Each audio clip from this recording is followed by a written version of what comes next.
We are live. We are live. Good morning. I hate technology sometimes. Technology is often the bane of my existence. True.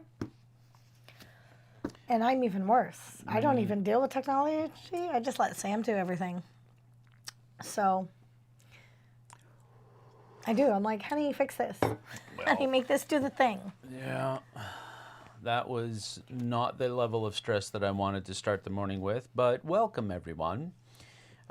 We are live, and this is New Year's Eve. I feel like we've done this again.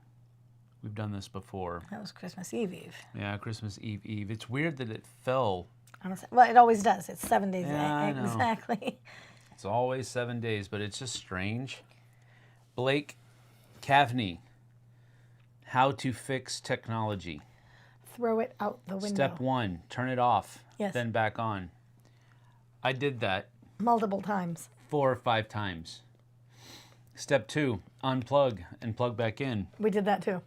Multiple times. It's like... Blake can read your mind. Step 3, hit it. Yes. I didn't hit it, but I was wanted ready to. I wanted to. I wanted to go to that scene from Office Space. Out in the field with the printer. That's where I wanted to go with these stupid cameras. It was just the cameras. Everything else was working fine. Everything else was working fine. Even the audio was working fine, which is usually what's going wrong. We didn't change anything. I didn't touch anything except for to turn the things off yesterday after the stream. And this morning, It had a hiccup. the cameras just didn't want to work. But everything's working now, and we're here, and you're here, so we're all good. Step 4, get a new one. Yeah. Yeah, that's We're impossible right now. That's about where we're at. Yeah, that's impossible. So, I have a laptop over there What is that beyond is, the keyboard doesn't really work right. But it's my editing rig, so I have to keep it until we can replace it. And my technology that I goodness. have that I use to write work stuff on all the time is that Your lovely phone, device. yeah. That's it. So that is that. Well, been- we are gonna soldier on here today. There are a few people here, 6 concurrent viewers, 5 concurrent viewers. YouTube's giving me some strange information. There's at least 5 people here right now. So thank you for joining us. There's I 2 people appreciate here. it. Well, plus 2, that's 7 altogether. So we do want to thank you for joining us. It is a bummer. The Whoopsick is here. Hello, the Whoopsick. That's what's a bummer. No, it's a bummer that we had to start on such a low freaking note. It's I guess not we a low didn't note. have to. We didn't but have to. It's fine. Stygian Callant is here. Hello, good to see you. I used an iPad with a busted screen before I got a new one. Yeah. Yeah, my iPad what has we a have to busted do. screen too. Yeah, your iPad has a And busted nobody knows how that happened. screen. Why are you blaming me? No, I'm just looking at, no, I'm not blaming you. I'm just looking at you and like nobody knows. I'm not, that wasn't, no. I'm like, I swear I did not. That's not what, no, I'm just saying. We don't know what It happened. magically- it literally worked. It magically just did- got to it had a had- busted screen. Yeah. And nobody knows, with a dent on the side. So somebody dropped it. And I, don't know it sounds who like it it would be was. something I would do. No, I just it's don't. not something you were doing. It's not, and no, that's not what I'm saying. It's just that something happened. That's how everything always happens. Something happens and nobody knows. Not it. Yep, not it. So that's just the way it was. This is, I picked it up one day and was going to use it. I don't think we were on a trip. I kind of feel like we were on a trip. We might have been on a trip, and I hadn't really looked at it. I had charged it to get ready for the trip, and then I looked at it, and there was a crack on the screen. And it's in a case. I even have it in a case, and it's still got a crack on the screen. Don't know. Don't know how that happens. When I say busted screen, it wasn't cracked. It was bright in color and had white lines running through it. Oh, dear. Wow. Twister 4815, greetings from the Czech Republic. Don't be done. What are your top 3 movies of all times? Well, before we get to that, the Czech Republic and the United States just had a junior hockey. A nail biter of a game in the junior hockey IIHF Junior Hockey Championships. It went to a shootout, and they had to go 7 deep in the shootout before America won. Really? Yeah, the U.S. won, but the goalies were in really good form. I don't know what the score of. I just watched the highlights of the shootout, but the goalies were stopping everything. Nice. Except for only three shots made it through out of 14 shots. Dang. It was something else. So, welcome, Twister 4815. Good to see you. Going to get tested for pneumonia tomorrow. Oh man, it is like massively running around. No, that's the same. That's Blake. Again? Yeah, like you're still? No, well, I mean, he said his whole family got it. Right. So he's going to get tested for it tomorrow. So. I'm sorry. Yeah, that sucks. That sucks. Yeah, my busted screen on my iPad was like it was like the corner. You could still pretty much use it, and it's still workable and usable. We don't use your iPad. Well, I used it for scripts. I used it all the time for scripts, for a teleprompter, but it doesn't work that well for that anymore. This is clearly not scripted. No. We don't use a script, so we don't have to use the iPad for scripting. No, as a matter of fact, the only time I ever really used scripts was for previews. Mm-hmm. When I had, but instead of using a teleprompter now, I just pretty much do the intros and the outros on my own without scripts. I know what I'm going to say, but I don't actually write it up and read it. And then all of the other stuff is, B-roll footage with me just recording audio over it. Zexto, hi Sam, hey Jessie, hey chat. Good to see you, Zexto. Yesterday, I rewatched the Miracle on Ice game. That's another cool thing that I liked about the IIHF jerseys. They are replicas of the Miracle on Ice jerseys that we had with the USA going in diagonal. I liked it. I mean, they were a modern jersey, of course. They weren't, the completely old style, but they had that same design on them. So that was cool. I haven't been watching too many games. I've just been watching the highlights from games. We actually have a couple of players on our local squad. Couple of guys that play for us locally, Connor Geeky and Matt Savoy. They're both playing for the Canadian junior team right now. And so it's been cool watching highlights and seeing them on that stage. Scoring goals, doing a good job. They did get beat by Sweden 2-0 a couple days ago. I don't know how old these highlights are, but oh man, Blake says his dad watched the Miracle on Ice game in a Sears in 1980 on a TV in Sears. Right. That's cool. 1980. That's a cool thing. That was a huge game, man. Nobody could beat that Russian squad that year. Nobody. They were trouncing everybody. And, that was amazing. That same squad, whopped them a couple of weeks before the Olympics started. Man. I love That's really cool. You should visit Czech. We should visit Czech. We can't visit anywhere.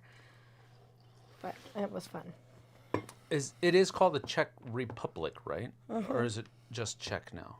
Because they were saying something yesterday. They said Czechia, I thought. They were saying Czechia or something like that. Maybe that's what the Czech people call it. Czech people call it Česky. Yeah. Well, that's what they were saying. The Česky players. So that's what they were calling it. They weren't calling it the Czech Republic. So that's the question that I had. Was one of the memories I have. I think it was something I bought and sent to my sister Emma. Yeah, I bought her a sweatshirt in Prague that said "Check me out." It's Prague. Anyway, check me out, and it had CZECH. That's funny. 13 days earlier, they got smashed 10-3. Oof. Yep, 10-3. Is that the Miracle team? Yeah, yeah. The Miracle Team, 13 days, because they did like an they did like an exhibition in Madison Square Garden, and they got trashed. But what were we doing? What? This is not going to work today. My arms are itchy. Oh, this? Yes. Yeah. That doesn't really work. So I think I'm going to have to go with compression full sleeve Jessie shirts. got to spend a couple hours in a MRI on Wednesday. That was super joyous. I was okay most of the time until I started feeling like I was about to cough. And I had like this coughing fit coming on. And you can't move. You can't cough. You can't swallow. You can't take deep breaths. And I actually had to push the button to call the tech. And I was like, I got a cough. He says, you have 3 minutes left of this session. Hold on. So now I'm sitting there for 3 minutes. Tears are pouring down my face as I'm trying desperately not to cough, which is like, which your head moves every time you do that. Yep. So then we finished that. He rolled me out, kept me in the cage. He's like, don't move. Got the little head cage on. He literally dropped a cough drop in, like from above. It was like a bird. He just opened your mouth and he dropped a cough drop in. And I got the cough drop. And he slides me back in and he was like, well, we have to do that section again because you moved. I was like, well, I told you I was coughing. And then I sat there with my cough drop and didn't move. Yeah. It wasn't a lovely day. No, it was I've kinda had rough. a couple non-lovely days this week, and I don't love that. But I was just about to say, one of the cool things about this week is that you haven't really had to work a whole lot. I haven't worked as much, which is great. So it feels wrong that I didn't have good days. Sure. Because I didn't work nearly as much. I cut out at like 11 on the 26th. And then I got in at like 10:30 on the 27th. And then I cut out on the 28th. Lunchtime-ish. And then you had to go back in. And then I had to go in for a couple hours on my day off on Friday. So I really only worked a couple hours each day. So I don't understand why I had some low days. Like that's what's annoying Well, we me. understand why you had low days. Well, but the MRI sucked. Yeah, the I MRI didn't feel good afterwards. Yeah. I hated it. I was quite bitter and snarly. Blake But- says some country names are weird, like Gambia. Officially, it's the Gambia. The Isn't Gambia. it a republic? Gambia, no? I don't know. Okay. The I've never Gambia? even heard of Gambia, so that's how in tune geographically I am. Okay. That sounds like an African country. It though. is. Okay. I don't know where it is. We should play Roar King of the Pride and get up on all of our African geography, I'm in. Let's go. because that's something that you can do with that thing. And there's Is the Gambia?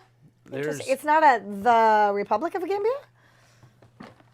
this Or is the Blake. Federation? He says Blake. no, it's just the Gambia. That's pretty funny. Where do you live? The Gambia. Well, it's the only Gambia in the world, The Gambia. so you can say the Gambia. It's okay. It's not weird. That is grammatically correct, sir. It is. If it is the only Gambia in the world, then We you are can the say United the States. Gambia. We are the United States. Don't get into your... I'm not. The United States Statement of fact is not America. Is not controversial. That is our whole name. There's two Congos. Is there a north and a south, right? Yes. I think. They're about to tell me if Tell I'm me. wrong. Mom Gamer is here. Hello and Happy New Year. It's not Happy New Year yet, so we don't have to be happy. It's New Year's You just Eve. let him stop. We're happy. I have 2 more days to not be happy. Happy. Yes. Happy. Happy, joy, joy, happy, joy, joy, happy, joy, joy.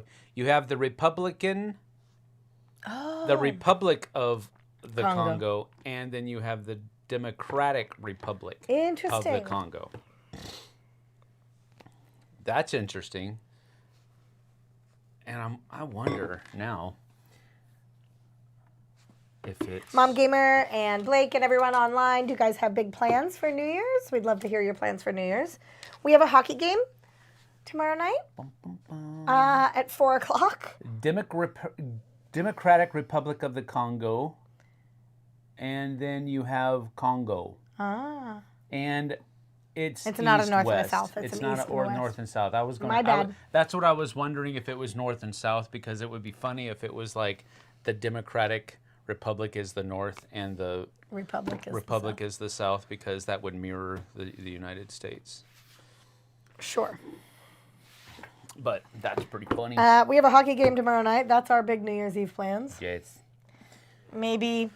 I tried to get Sam to go for the polar bear plunge on January 1st up at Lake Wenatchee, and that was the face he made. Oh, she didn't try very hard, because that's exactly the face I gave her. I'm like, The kids, all the kids, will all do a polar bear plunge. No, they will not. They will. Daphne and Dante have done it before. No. Yes. When they are babies and you just put them in ice water. No, we went running out into the lake. When? In Woodby Island. We went out in the Sound. When? Years ago? How many years ago? I don't know. I don't do math. Where is it long ago to where they did not have a choice? No, they were choice. They were running by themselves. I cannot see them do. This is okay. One of them. I'm telling you, let's do a polar bear plunge. No. One of them is the I'll person. Film it and I'll put it on Sam's channel. At a football game, at one of his brother's football game, will sit there like he is getting ready to invade Alaska. We call him Nona. Nanook. We call him Nanook of the northern tribes. Because it's like 60 degrees outside, and he's in like full winter survival gear. He does layer up. Starts with long johns and then sweats and then jeans. There is no way I can see Dante. We could do a polar bear plunge. Willfully I doing think we a should polar do bear this. plunge. No, I don't see that I will happening. film it and we'll put it on here. That's what we'll do. I'm not filming nothing. I think we should do a polar bear plunge. Because I don't think that's we don't gonna have happen. any other plans on New Year's Eve. On New Year's Day. I'm pretty sure that's not going to be one of them. I think it should be one of them. Daphne is not going to... She will do a polar bear plunge. No, she will not. She will. I bet of all the kids, she would be the one who will do it. She barely goes to the pool anymore. She'll do a polar bear plunge. I doubt it. I think we should do that. I think let's do it as a family. Let's go up to Lake Wenatchee. It's like 1 o'clock in the afternoon, and they have a sauna afterwards, a mobile sauna to warm yourself up. No. No. We have no plans for actually New Year's Eve or New Year's Day. We have the hockey game at 4 tomorrow night. That's it. I kind of want to watch... Well, I don't know who's in it. I kind of want to watch the college football championship. I might want to watch that. I'd be up for that. That's no, fine. you wouldn't. You were just like... You just died a little bit inside when I said that. It's kind of a tradition. It's a New Year's tradition. Well, I'm just Football. If I'm. Is it the Orange Bowl? I'm super. The I'm Rose super Bowl? like. I don't know who's in what bowl this year, but I guess we could look that up. I would do a polar bear plunge. Blake says. Of course you would, Blake, because you're Blake, weird. you'll get rid of your pneumonia. No, it will probably accelerate your pneumonia. And the shock to the system, you'll be fine. You'll be fine. I'm telling you. Famous last let's words. Do it. Famous last words. I think it would be fun. Let's see. College football championship. Let's see what we've got going on here. I got up and made breakfast this morning. I didn't just throw yogurt and cereal at my family. Yogurt and cereal. All right, so the playoff will feature Michigan, Alabama, Washington, and Texas, and will be the final year of the four-team format. So we're gonna go watch Washington. You know, it would be really cool if It would be really cool if Alabama was playing Washington. Right. It would be great because I would get to see Washington get trounced. You don't know that. They can't get trounced if they're already in the championship. Oh, yes, they can. Have you not seen championship games? The last one that I was really interested in was the 1985 Bears. Oh, 1985. And they trounced October 26th. the Patriots. No, not October 26th. She came up to, okay, go ahead, tell him. You want to tell him. No, I don't want to tell him. No, you want to tell him. Tell him. I don't want to tell him. You keep talking about your football. No, I'm done talking about football. Because now I think if Alabama plays, they're going to be playing Washington, Texas. They might play Texas. That would be a hard one to watch because Texas. I used to wear Texas. I used to wear University of Texas garb because my mom. I'm from San Antonio, and you're either in Texas. You're either, generally speaking, in a two-party system. You're either University of Texas or Texas A&M. Aggies or the Longhorns, one of the two. And there's the whole gamut of. There's a bunch of Aggie jokes on the Longhorn side, and there's a bunch of Longhorn jokes on the Aggie side. So that's the rivalry. And so you're either Aggie fan or a Longhorn fan. My family was Longhorn fans. We're Longhorn fans. Are Longhorn fans? I don't know. So that would be hard to watch, actually. I would still be rooting for Alabama because that's my team, but I would have to be rooting against Texas. So I don't even know who's playing who, frankly. I could probably just click one of these things and say which one is which, but that's the 2023 national championship. It is 2023. No. But see, the 23 was January 9th, 2023. Oh. Against Georgia and the TCU Horned Frogs. And again, that's a trouncing. 65-7. That is a trounce, yes. You get trounced. But anyway, this is the wrong link, so I'm not going to go there. But anyway, let's go back to our... So we have no plans. That's what we're trying to say. The salad bowl and the ice cream bowl. The soup bowl. That would be fun if they named them all those instead of all those other things. Right, Rose Bowl, Orange Bowl. Glenn Just, hey, y'all, you should watch a classic movie for New Year's Eve. I'm listening. What should we watch? Wink. I ended up watching that old Christmas movie you talked about, Down at the Creek or whatever. Miracle at Morgan's Creek. He said, glad you like it. It was okay. It was. I'm glad you thought it was okay. Sam still hasn't seen it. He fell asleep. Don't even let him judge. I'm not judging. I just think it's funny how he was like, glad you like it, ... It's great. It's funny. The slapstick in it is actually really funny. But I love classic movies. I love...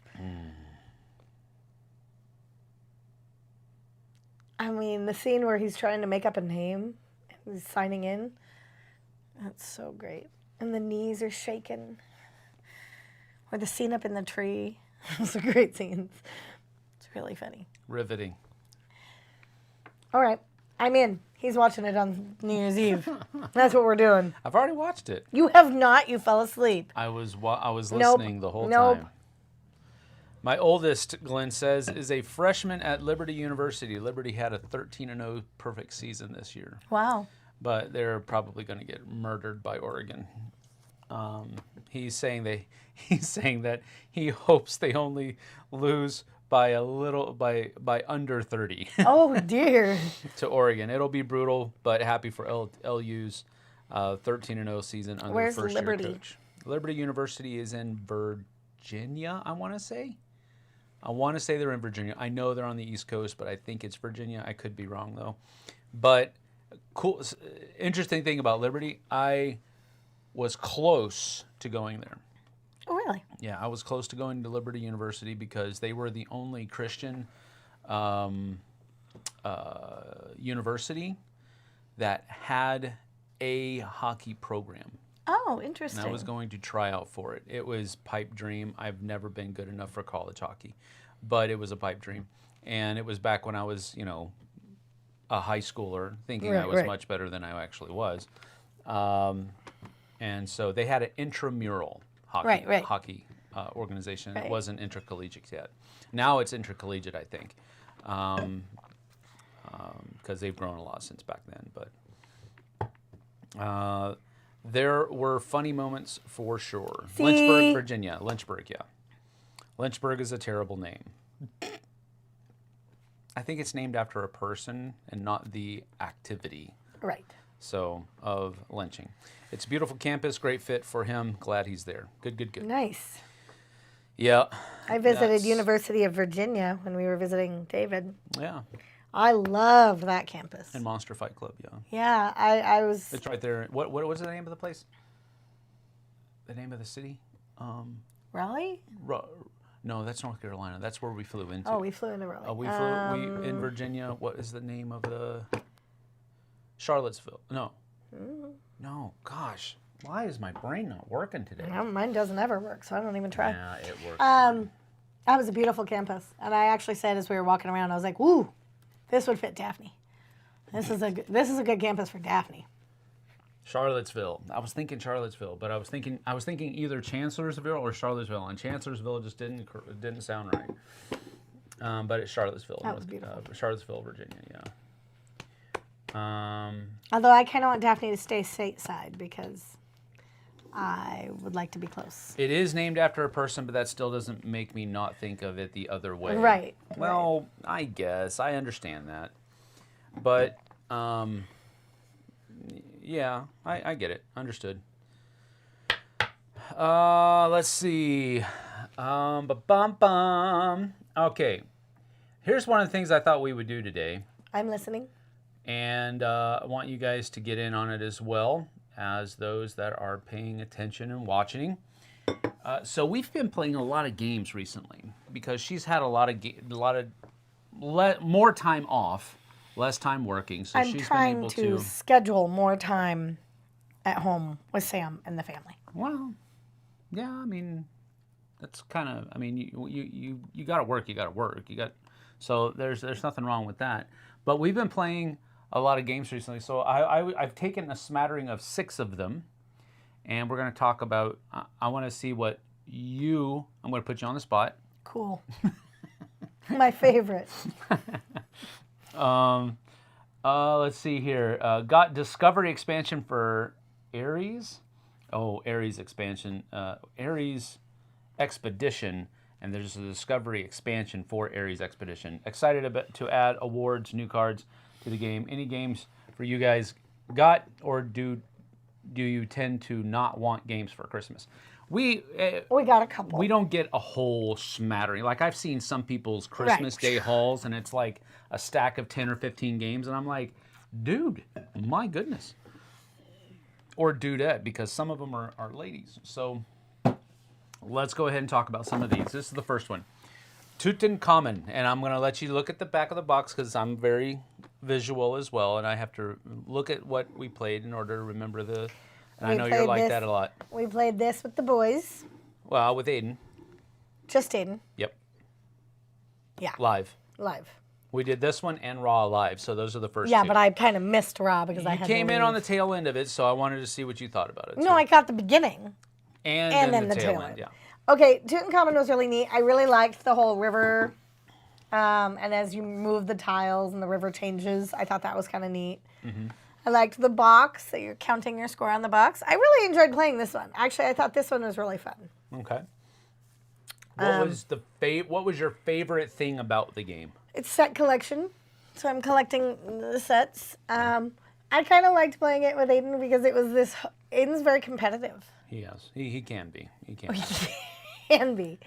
I was putting it nicely. He is very competitive. He is very competitive. Yeah.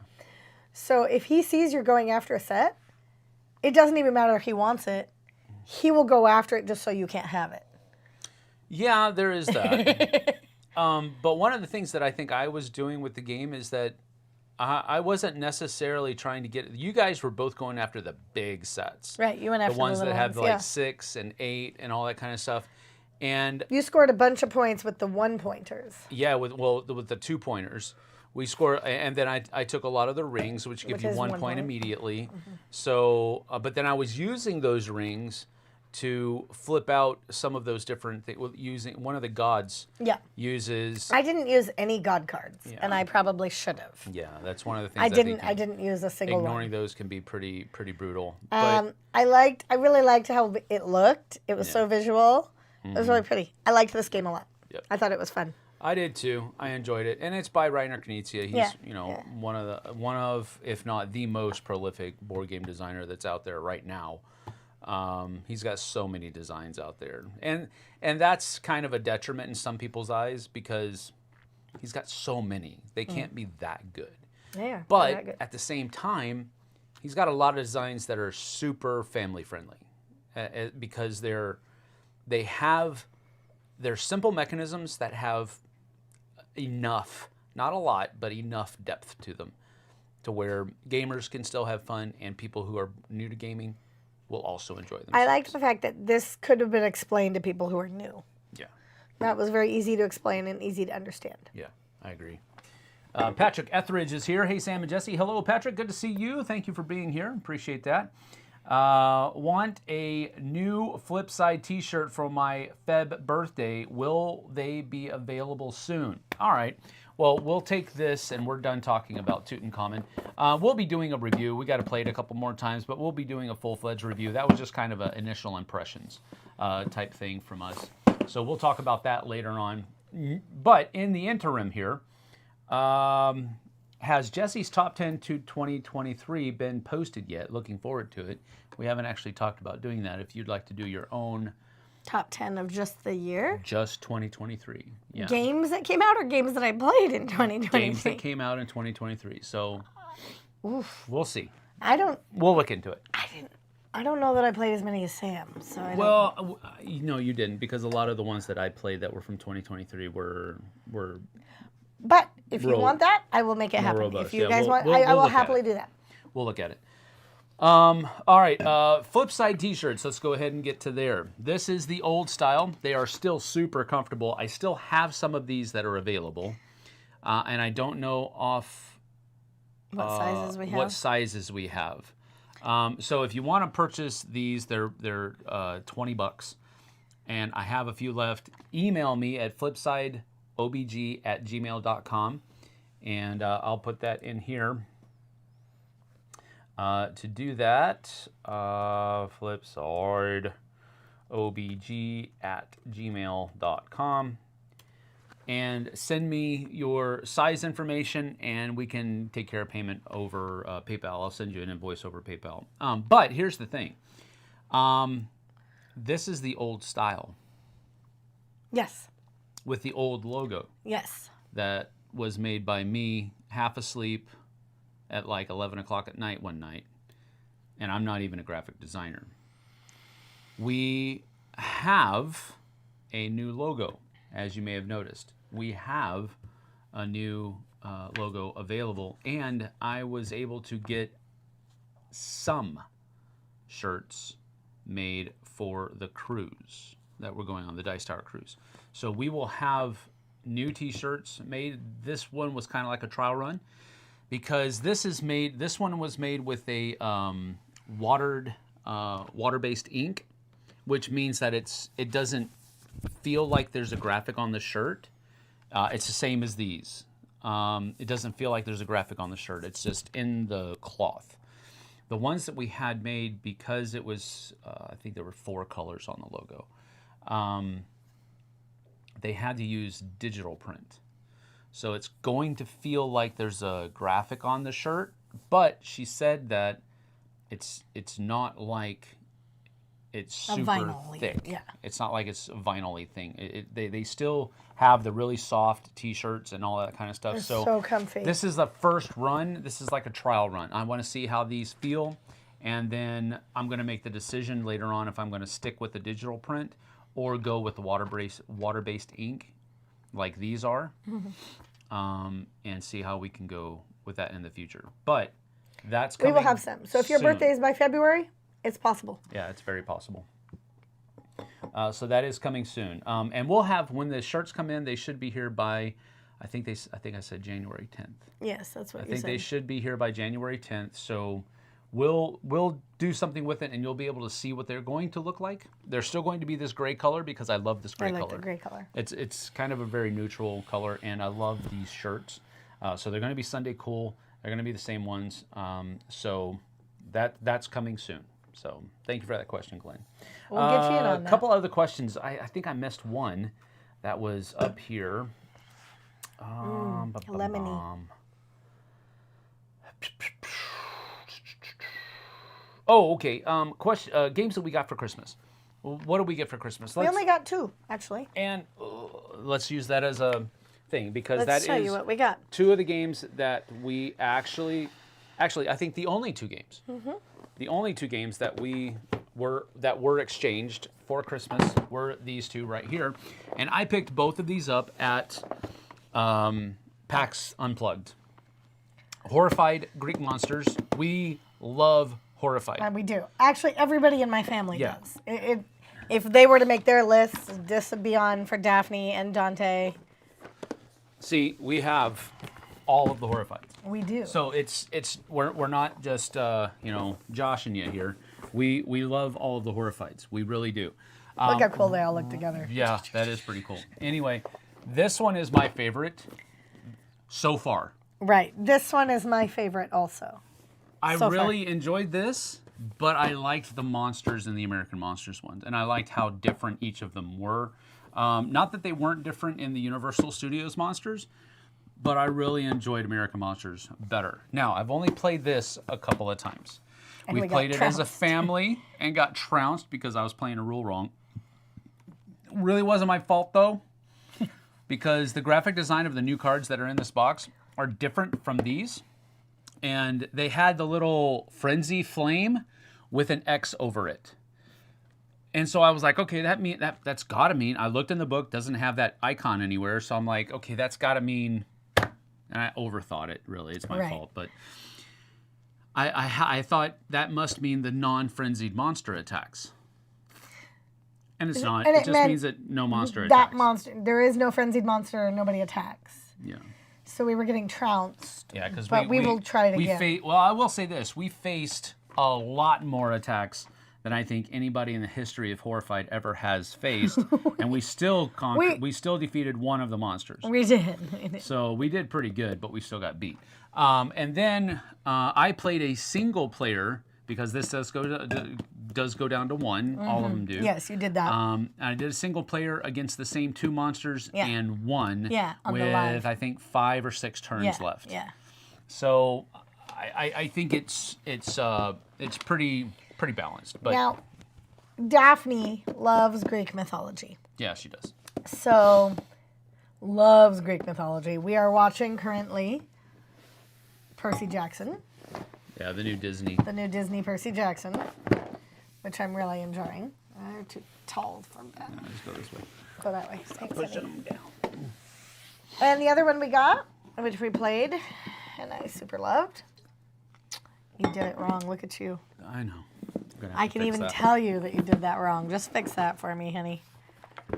Well, one of the cool things about this game is the component quality. This is a 2nd edition.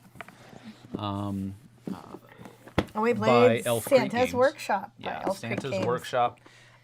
We did one thing wrong in our live and it's because we actually talked about it during setup. We have one of the promo cards, the promo reindeer, Randolph. Oh, right. And you're supposed to take one of the other 9 reindeer out to put Randolph in. Right. I didn't do that. I just added him to the deck. So that's the one mistake we made. And it didn't really change how the game is played. It's just a setup thing. That's different. There's only supposed to be 9 reindeer in the game. And there were 10. But Randolph is just he has different abilities, different name, and all that kind of stuff. So that's the only thing we did wrong on the playthrough. Keith Ferguson has reached out, and we talked about that discrepancy, but he even said it wasn't really that big of a deal.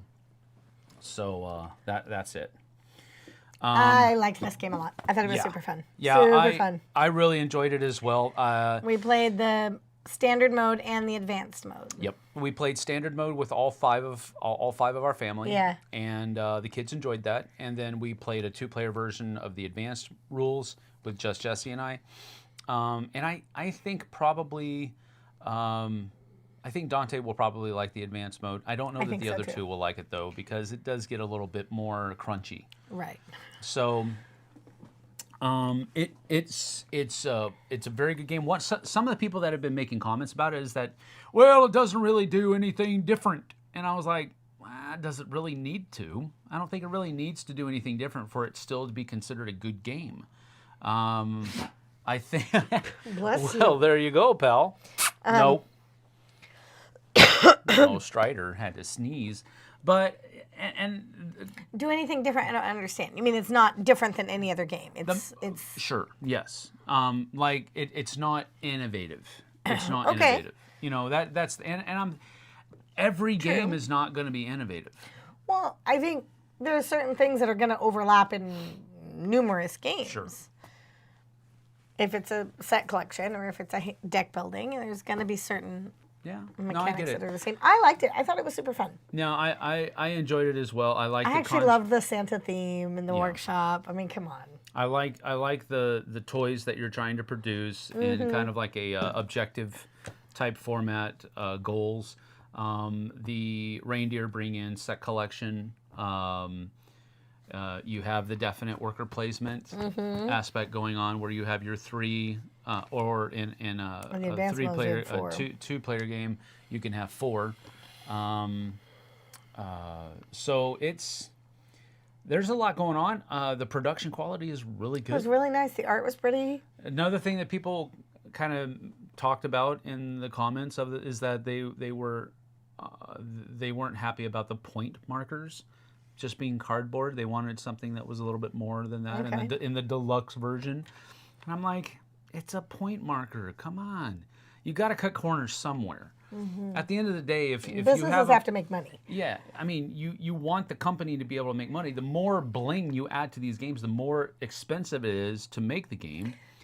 And the more people online will complain about how expensive the games are. Sure. And so I mean, you've got to be able to compromise somewhere. And that's where I think a lot of companies get yelled at the most, is they cut corners where other people don't want them to cut corners. Right. So I don't know. That's a bigger question. Yeah, I really enjoyed it as well, and I think component quality is great for it. It looks beautiful on the table as well. Does. So you can go check that out. But that is Santa's Workshop. So that and Horrified Greek Monsters were those were the only two that were under the tree. Christmas under the tree games. There was one more that Dante bought for me. Sagrada. I loved Sagrada back in the day, and somehow I think probably the copy that I used for a review or something like that stayed at the Dice Tower for their library or something to that effect. I don't know for sure, but I thought I remembered owning Sagrada at some point in time, but I don't anymore. And I started playing the app on my phone recently because JT was doing it on our trip to Calgary. And I was like, it seems like it might be pretty fun. So I downloaded it. It was $10. And so I downloaded it and started playing it. And sure enough, I was like, yeah, I want to buy this game. I want to have a physical copy of it again. So Jessie heard that. And before I was able to pull the trigger, Dante said he wanted to buy it. Dante says, I want to buy Sam a game that he wants for Christmas. Do you know what game he wants for Christmas? Yeah. And I said, we had just talked about this. I know he wants this game. Yeah. So Dante bought it for Sam pre-Christmas, because that's what I do. Yep. We don't buy things December 15th. Like well before. This was like early. We probably bought it on Black Friday day or something. Yeah. But it shows up. Because I think it was Black Friday, because they were cutting corners, like you said, for all the Black Friday sales. A lot of boxes came after Black Friday with just a label on the box, not in an Amazon box. Yeah. So on our front porch was Sagrada with a label. With a shipping label on it. Which I'm grateful it wasn't damaged or anything, because that would have been upsetting. So I took a picture of it and sent it to her, and I was like, hope this wasn't a Christmas gift. It's like, yeah, actually it was. So All right, let's see. So that was the So we got Christmas. 3 games. Yeah, that was the Christmas from Glenn. That was a Christmas question from Glenn Just. We already answered the T-shirt question from Glenn. Patrick shows up. Mom Gamer says, here's a random question. What is your favorite chocolate bar and snack? Are those 2 separate questions? Like chocolate bar and snack? I would interpret it as such, yes. Favorite chocolate bar. My favorite chocolate bar is Snickers. Ah. A Snickers bar is my favorite. I grew up, my dad had Snickers all over the place, everywhere. When I met Sam, his coffee drink of choice was a Snickers mocha. Yep. It's a calorie bomb, though, so I don't. You could probably get it sugar-free. You get the sugar-free caramel and. Come on, that's like getting. I would say mine was always Twix, frozen Twix. Frozen Twix. Yeah, chonk, chonk. Jeez, like frozen. You trying to break your teeth? I liked frozen Twix. Frozen caramel? Yes. That is got to be hard on your teeth. No, that's my favorite. That's what I went for the snack the other day. I grabbed $100 frozen caramel from the freezer. Oh. I would say frozen Twix would be my candy of choice. My snack of choice is hard. What do I love for snacks? Popcorn. Probably every day, all day, every day. You didn't say popcorn. I was going to cry foul. Popcorn. I'll take it with cheddar flavor in a bag from a store. I'll take it air popped at work. I'll take it. There's his Dr. Zeus book there somewhere. I'll take it from a movie theater. I'll take it stale. I'll do popcorn. I'd say my second favorite snack is honestly here or there. Yes. I'll buy popcorn anywhere. Exactly. Yes. I'd say my second favorite snack. See you later, Glenn. Take care, buddy. Is probably Honey Crisp Apple. Honey Crisp Apple. That's your favorite snack? Mm-hmm. Okay. Second, behind popcorn. Okay. My favorite snack is probably popcorn. No. Nah. Apple with peanut butter. Crunchy peanut butter. That is so funny. What if we had asked you this question last year, 2 years ago? I wouldn't have said apple with peanut butter. No. What would you have said? I don't know. Bag of chips. What would you have said? I really don't know. Probably chips and salsa. Oh, chips and salsa, yeah. And that's still a very close second. I will. Like I saw a meme the other day of somebody saying, and maybe it wasn't a meme. It was just somebody talking about how they will get themselves stuffed full at a restaurant, like just on chips with and salsa. just chips and salsa. Yeah, easy. And then just get their meal to go. Yep. I've done that before, I think, because I love chips and salsa. My grandpa used to make his own salsa. Mm-hmm. He called it chili, and he would call it. He would make 2 versions of it because my grandma hated spicy food. Did she? Yeah, she didn't like spicy food at all. She was a lot like you, but my grandpa, he was just like. He's Texan. More the heat, the better. He's Texas. So he would make. He would grow his own tomatoes out in the backyard. And then he would make his own chili, and he would call one chili wimp, and the other one was chili macho. One was, mild, and the other one was spicy. Mm-hmm. That's funny. But that we always had his chili around the house. I used to live with my grandparents when I was in college, so college aged. I wasn't always in college, but. Gaming with ADHD says, Happy New Year, Sam and Jessie. Happy New Year, Brian. Good to see you. Let's see. Patrick Etheridge, what are both of your most played games this year? Oof. Mine was Ark Nova. Ooh, that's a complicated game. That's a beef game. And that was your most played. That's some hours dedicated in that. I would say... Most played? I think I know what mine is. Go ahead. I think mine is Junk Drawer. You have played that a lot. I played that a lot. She's taken it to like every game night. I've taken it. You've taught it to people here at the house. I would say that's probably my most played of 2023. Yeah. Junk Drawer, huh? Yeah. Wow. Okay. It's a fun game. We got to do a review of that then, because I think you haven't. Nope. Oh. Nope, well, I have not. We got to do a review of it. You and I are going to do a review of that. I'm into that. Next week. I don't know when we're going to be able to do it, but we'll do it next week. We'll figure it out. because you've played it enough. I've played it enough. Oh, I've played it We've enough. played it enough combined Yeah. to be able to review it. Absolutely. Yeah. So let's do it. So we'll do that. So my most played. Your most played of the whole year. I have played the snot out of the art project. And I haven't even played all of the maps yet. I've played, I think, 3 of the maps, and I've played those 3 maps multiple times each. And I think the Japanese map, the Japan map, I've played probably 8 times. Mm-hmm. And I've only won twice. And I have never won when I was playing it solo. That's funny. Because I guess I just suck at it. But the only 2 times that I've won is... No, I've only won that game once because I've only played that one in multiple players once. Mm-hmm. The other one that we played was USA. Mm-hmm. And we won in the last round. Wow, that's cool. The last turn we won. And we got super lucky. So I think that's pretty cool. Most played of the year. Now, I don't have any technical list. I can't tell you what games I played every day. Yeah, we're not that either. kind of gamers. I don't have No, a full... Like, we could start in January. This is what we played on this date and who we did and what. That's probably not going to happen. So...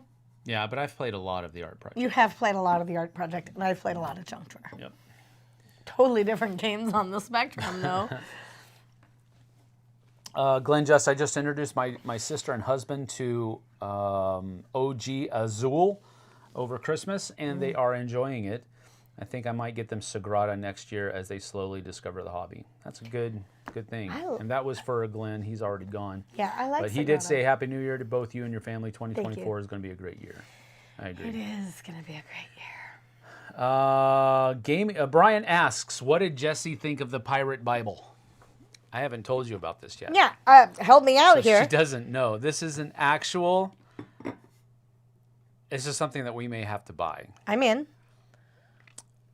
And I like the way... I think Brian and I are on the same wavelength sometimes because he said... He wants to take the Pirate Bible to church and wait for somebody to actually ask him to read the passage that they're talking about and just read out of the Pirate Bible because it is like a King James version of the Bible, but it's written in pirate. Oh, I'm all in on this. This sounds great. And he actually did a video. I'll have to show you the video later. And I watched it where he read Luke 2. Oh, for the Christmas story. From the Pirate Bible. Oh my gosh. And he's dressed up as a pirate. Oh, that's amazing. I used to get super excited for September 18th every year, because that was Talk Like a Pirate Day. Yeah. Yeah. And I used to go all in on that. Yeah. And little Dante, when he was little, he says, "Can you stop being pirate, Mommy, and just be regular, Mommy?" Yeah. That's funny.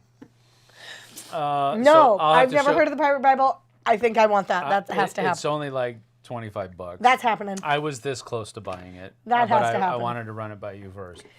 Answer is yes. Okay. Buy that. What is your... Mom Gamer asks, what is your go-to breakfast and dinner? Yours, breakfast. My go-to breakfast is to-go yogurt. Too good? Too good yogurt. Yeah, I'm sorry. Too good yogurt. Preferably vanilla with Catalina Crunch, cinnamon toast, a half a cup of that poured into that cup. It's a protein cereal. Yeah, it's high protein. High protein cereal, high protein yogurt.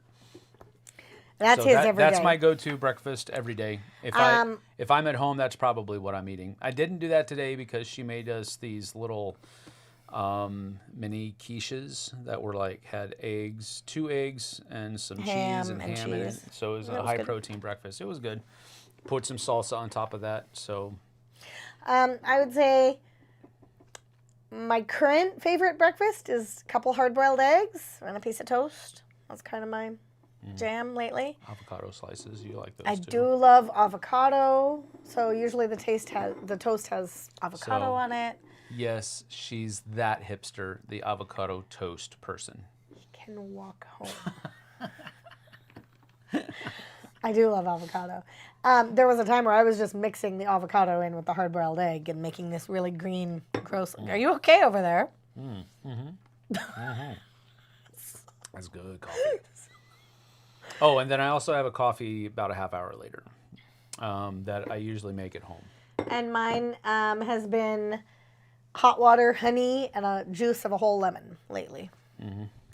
But I would say before I was healthy, I'm not healthy. Before I was healthier, I would say my favorite breakfast was a bowl of grape nuts.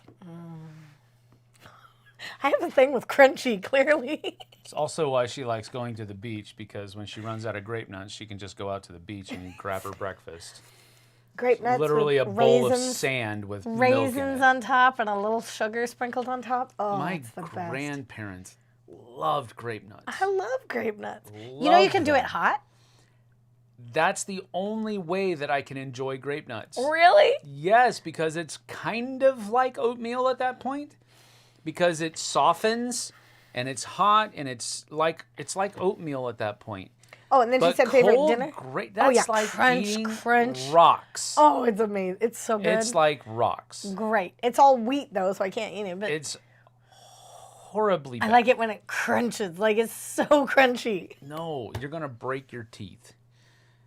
With all of your frozen caramel Twixes and my grape nuts. Grape nuts, you're going to break all of your Got some teeth. strong teeth here. Dentist's dream. Yeah, right. But I would say dinner, steak. Steak for dinner. It's not a bowl of sand. It's a bowl of gravel. Yeah, exactly. Dinner, favorite dinner? I'm going with steak. Yeah. I mean, I don't eat a whole lot of potatoes anymore, but steak and potatoes. I know it sounds like really, like super, phoned in, but a good steak, which she's very good at making steaks, at grilling steaks. She's very, very good at it. I used to think I was good at it. She's a lot better than I am at grilling steaks. So she usually grills the steaks, and they're super good. I do love steaks. And you do not, if you have to put A1 sauce on your steak, you're not doing cooking it wrong. your steak wrong. You're not cooking your steak right. You're cooking it bad, and you have to cover up the taste because you messed up cooking it with the A1 sauce. And don't give me this stuff, but I like this taste of A1 sauce. Dip your fries in it, not your steak. Exactly. You should not have to put anything on your steak to enjoy it. Yeah. Period. End of discussion. Full stop. Being born and raised on a cattle farm, every year for our birthday, our tradition was you got to kind of choose what you wanted to eat for your birthday. And here it is, June in Ellensburg, and my birthday was always, and still to this day, is corn, meat, and potatoes. Yeah. Hands down, I know my dad was an Iowa kid. Corn on the cob. Corn on the cob. Yeah. Steak and potatoes. Yep, I agree. That's a good one. Bless you. Thank you. Pedro Navarro is here. Hello, Pedro. Happy New Year, guys, he says. Thank you for joining us. Thank you for being here, Pedro. Appreciate it.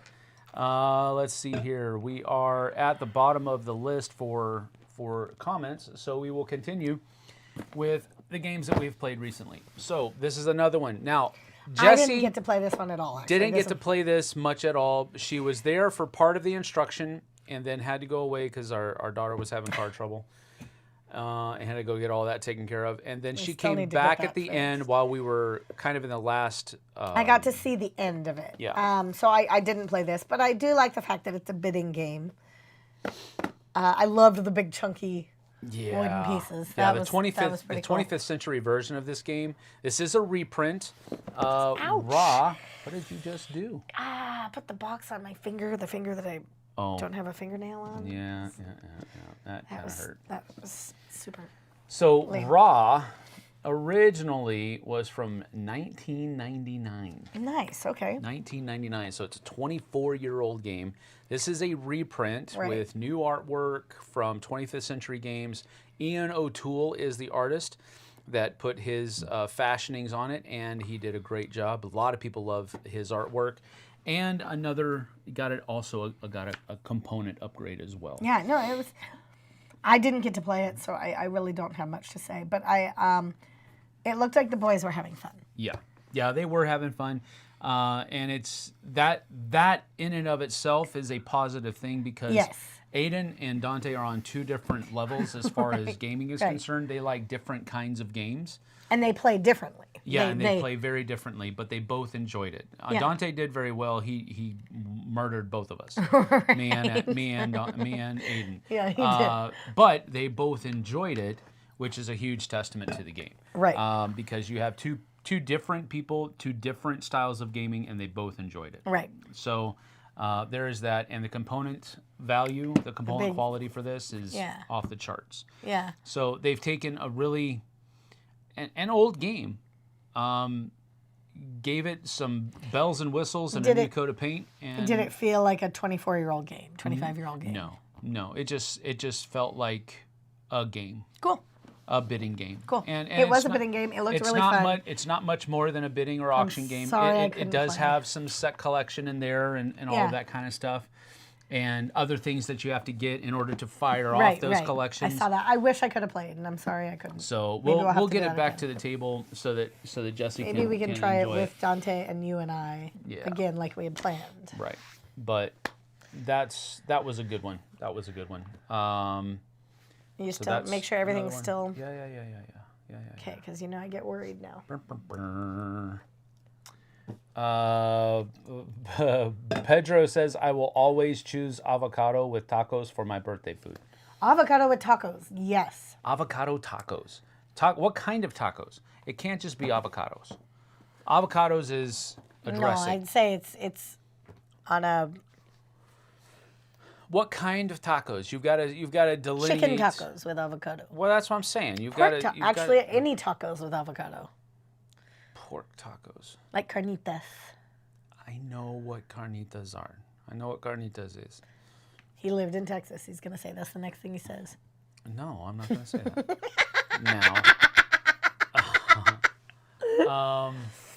No, I was going to say the first time I had fish tacos was in California.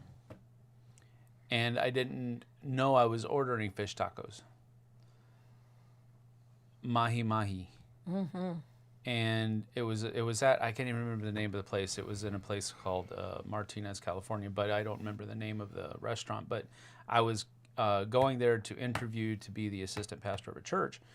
And the pastor took me out to eat lunch after the service. And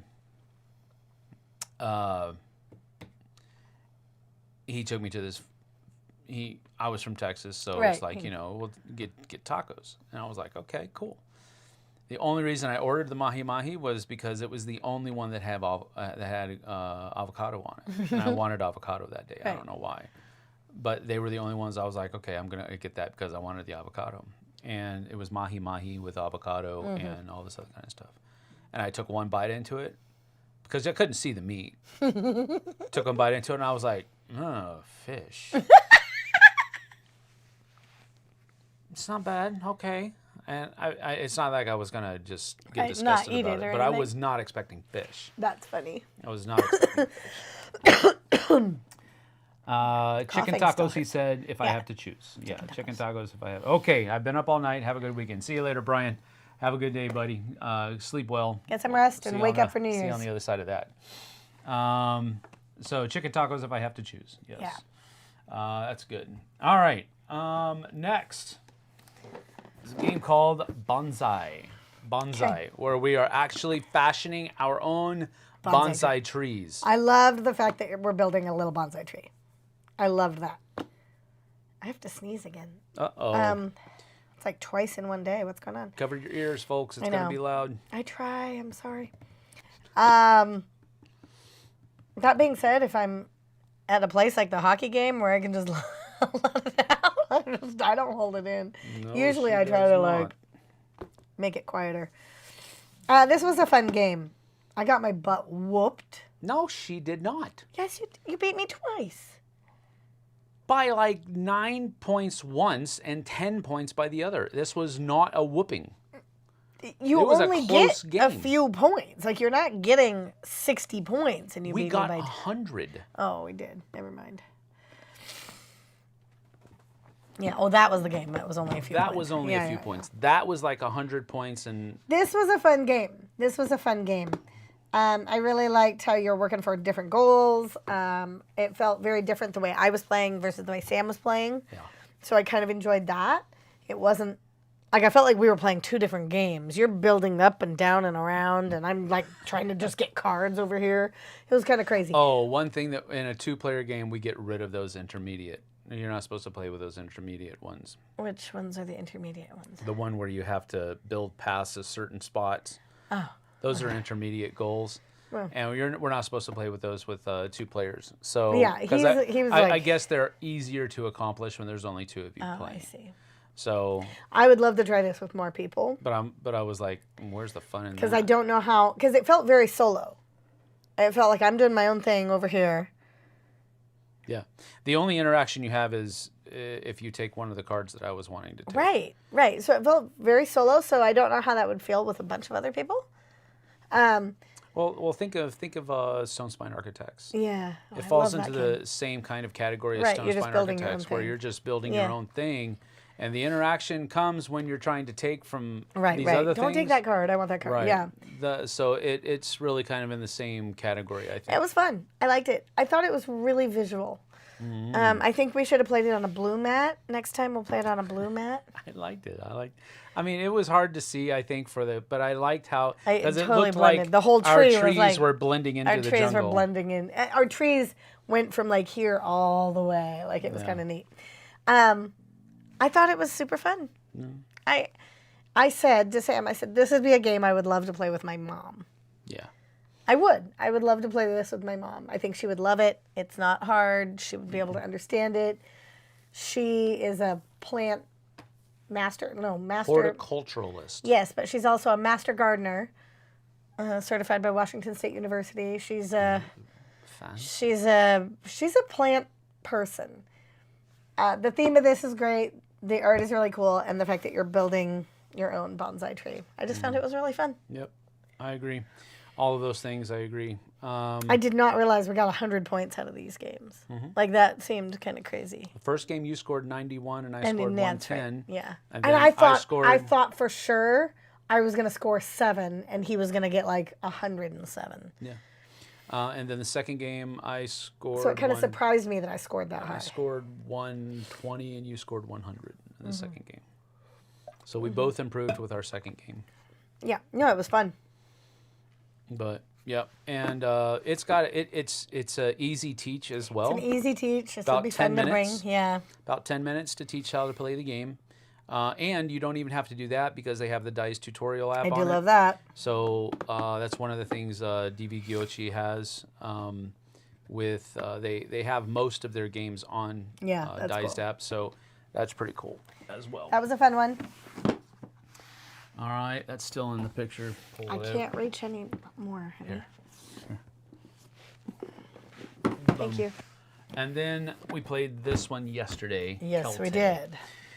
We only played a 2-player version of it. It does go up to 5 players, I think. No, just 4. I thought you said 4 yesterday. Just 4. I'm pretty sure. 1 to 4. Yep. So I'm looking forward to actually playing this solo to see how it plays. You have to play against an AI. Oh, cool. With the solo version of the game. And this is another one where, for me, the draw was the box cover. Oh, come on. Box cover was super stark. So cool. And Sam was the one who told me that they intentionally didn't put the name on the cover because they wanted the art to be. Yep, that was a decision that they made early on between the designer and the producers. Pretty early on, that they wanted a very stark cover without the name on it, and then they only put the name on the side of the box in the back, of course. But it is a rondel hand management game where the board is a huge rondel. And you're moving around doing stuff. Each place that you stop at has 3 actions that you can choose from it. You can either farm and build. Those are all of the spots you can do that. You can either farm or build. And then the other options that you have available to you are battling or recruiting. And each of the different spots, you can do one of any of those three, generally speaking. On one side of the board, the two corners are farming, building, and recruiting. The other side is farming, building, or battling. Right.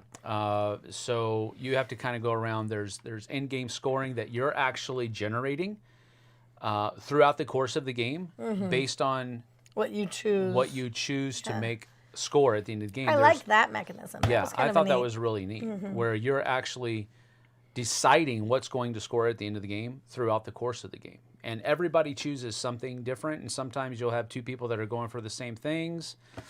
You also have other choices that you have to make that with your like, do you want to battle and get this thing? Do you want to come over here and get a druid? Do you want to...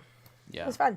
There's a lot of cool stuff going on in this, and it's one of those things where it's a very thematic game. Yeah. It's a very thematic game, but not necessarily... Some games, their mechanisms are also thematic. I don't think that the mechanisms here are thematic, but the theme is so strong with them that there's not really a difference between them, and I like that. So, and it's a very aesthetically pleasing game. The board is very colorful. It was super neat. All of the different pieces are very colorful as well. Yeah, I like the colors. And I think it looks really I thought really it was good. fun. I thought it was Player fun. boards were also pretty neat. Yes, the player boards with the cutouts and the pieces coming in. Yeah, that was all nice. the pieces fit very nicely into all of those different things, and it helps keep things straight. Yeah, it was lovely. Instead of just laying it on top of a board where it can shift around and all that kind of Which stuff. is my problem. If you've ever seen a video with me, watch Bonsai. Bonsai. I have pieces going everywhere. Yep. I liked it. I would also like to point out that in the past year, we'll do a year in reflection, points. I've played a lot more games than I ever had before. Yeah. And I've liked a lot more games. Sure. And I've liked playing, like, we just pulled out 6 games that we played in the last couple of weeks. And I was like, oh, I like that. The last week. Yeah. I like that. Oh, I like that. Oh, I like that. I liked that. This is really cool. Yeah. Yeah. That wasn't me 2 years ago. Right. 3 years ago was definitely not me. Mm-hmm. So I'm just pleased that now I can not play at Sam's level, but I can play with Sam and not make the face every time. She makes the face. I do make the face when I get That is true. But those are ones that we have played. Ones that are coming up. What do we got coming up? Well, there's one right there, Gods of Rome. I read the rule book for that yesterday, right in front of you. There's that. We have another random question from Mom Gamer. Oh, I like random questions. Mom Gamer, you're the best. Sam, this is another one that's sideways. I'm sorry. How are you doing that? I don't know. So we'll talk about these. Don't spill my drink. I'm not gonna. I will. Talk about those as well as this one. So we just talked about 1, 2, 3, 4, 5, 6 games that we've played recently. Oh my. I told you. This is not okay. Oh, that's wrong too. This is one that we're going to be playing He has to have the soon. box. It has to be the same. Yeah, it has to be. That's nothing new. I used to do that with the Dice Tower as well. I know. And I think Tom would do it on purpose. He would mix them up just so you would flip them around. I think he would, just so that he would kind of get under my skin a little bit. That's funny. But all happy and all in fun. It wasn't malicious or anything like that. No. But this is one that I just read the rules to yesterday. I have played it once already online through TTS, so I'm looking forward to playing it. It's got a really cool scoring mechanism that has a built-in catch-up mechanism in it, where when you reach a kind of like a checkpoint and the score, the person who gets there first gets this many points for the end of the game. The person who is in second at that point gets the second amount of points, and whoever's in third all the way to the fourth. But then everybody catches up. All right, they wait there. So yeah, well, no. You all you literally get moved up to that checkpoint, and now it's a race to get to the second checkpoint. Cool. And then that happens again. I think there's 3 checkpoints, 1, 2, 3. And so, but that's a really neat catch-up mechanism that's built into the point system of the game. So I think that's pretty cool. But we're looking forward to it. It's basically an area control game. And you're going to be doing different actions to curry the favor of the gods and get them to help you accomplish things throughout the course of the game. That's where you're going to score points so that you can get up to those scoring checkpoints. But the points that you get from each of those checkpoints are the only points that matter. So the points that you get during the game is just to get to that next checkpoint. And then you get to the checkpoint and everybody catches up. Yes. Cool. So I think it's a pretty neat system, and it's an aesthetically pleasing. It has a real kind of a what's the name of the game? Small World. It's got a real Small World vibe look to it. Doesn't play like Small World at all, but it has that look, has that feel, and it's with the different lands. Yeah, and it's kind of on that same weight level as well. So this is one I'm looking forward to getting to the table. I think Jess will like it, but I don't know. We'll see. Well, of the 6 we've played in the past couple of days, there hasn't been one I didn't like. Right.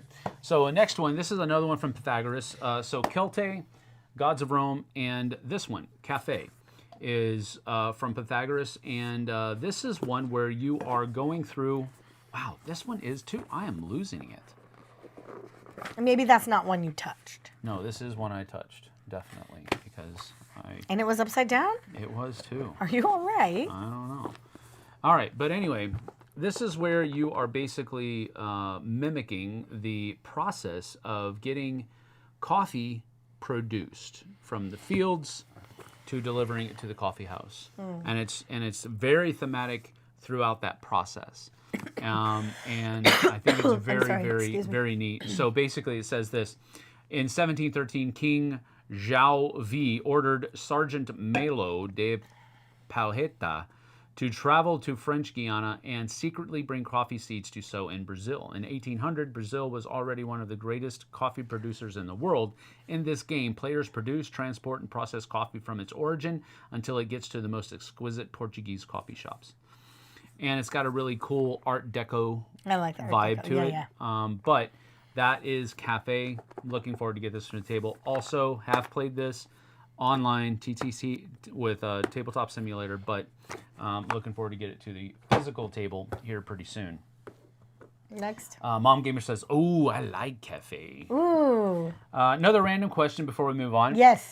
More like seeking advice. If someone mistreated you in any way, how do you handle that situation?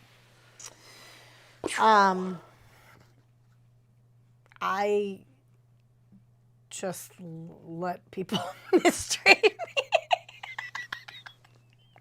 I'm not very good at standing up for myself. I'm not very good at saying something that I think is going to upset someone or is going to cause a moment. I'm not very good at that. How do I handle it? I frequently come home and tell Sam. That's my vent. I need to tell someone. I don't get into the confrontation thing. I don't like that. So, what about you? This is a difficult subject for me to talk about because I know I've done things that people have. I wouldn't necessarily call it mistreatment, although part of the reason I say that is because I don't know what I did. And this has been a specific situation just recently where I found out somebody doesn't, and they said publicly that I am one of the, what did they say? I am one of their least favorite people. I think you said they are. Yeah. Not even one of. Yeah, you they are the my least favorite person in the board game industry. And I'm like, what did I do? Sam took it very personal. And I was like, so what? Here's the thing. I reached out to them. Yeah, and they didn't like that. They didn't like that. They said, well, blocking doesn't actually work because you can still contact me. So I'm like, okay, I'm not going to try to contact you anymore. But I reached out and I said, what did I do? And how can I make it right? But you know, they weren't having that, and I'll respect it. I'll respect that. If they don't want to talk to me, that's fine. I'm not going to reach out to them anymore. But here's the thing, though. If someone has mistreated me, it's really hard to get past that feeling of mistreatment in order to confront. I do believe that confrontation needs to happen. I don't like that. There has to be, there has to be a time where you and that person sit down and talk about how you feel that they have mistreated you. And I just shove it under the rug and don't bring it up. If you don't, it's going to turn into bitterness. Yeah. It's going to turn into bitterness. If that, and we kind of use the word reconciliation in a very flippant way, but sometimes reconciliation, when you reconcile differences, that's the best that you can do. It doesn't mean that you feel better, but it means that it's been dealt with. There has been reconciliation in that maybe you're not friends anymore, but at the very least, you can. That's not between you any longer. Right. And I think that's where you have to get to. That's the point you have to reach for in these kinds of situations where, I try to live by the principle that we live at peace with all men and women. You need to be at peace with everybody. As best as you can be, you need to be at peace with everybody. Right. And the reason I say it that way is because, like this other situation, there's nothing I can do about it. Right. I reached out. I wanted to try to find out what I did to make this person feel this way about me, but they don't want to do that. I've done the best that I could, and it's not resolved. It's not reconciled, but I can't do it. In order to respect their wishes, there's nothing I can do anymore. So I think when someone has mistreated you, there's a couple of ways. Either they know for a fact that they mistreated you and they're absolutely cool with it, or they don't have a clue that they've mistreated you or that you feel like they've mistreated you. And then there's a whole bunch of things in between, a whole bunch of variations of those two extremes in between those two. And the thing is that you'll never know until you talk to them about it.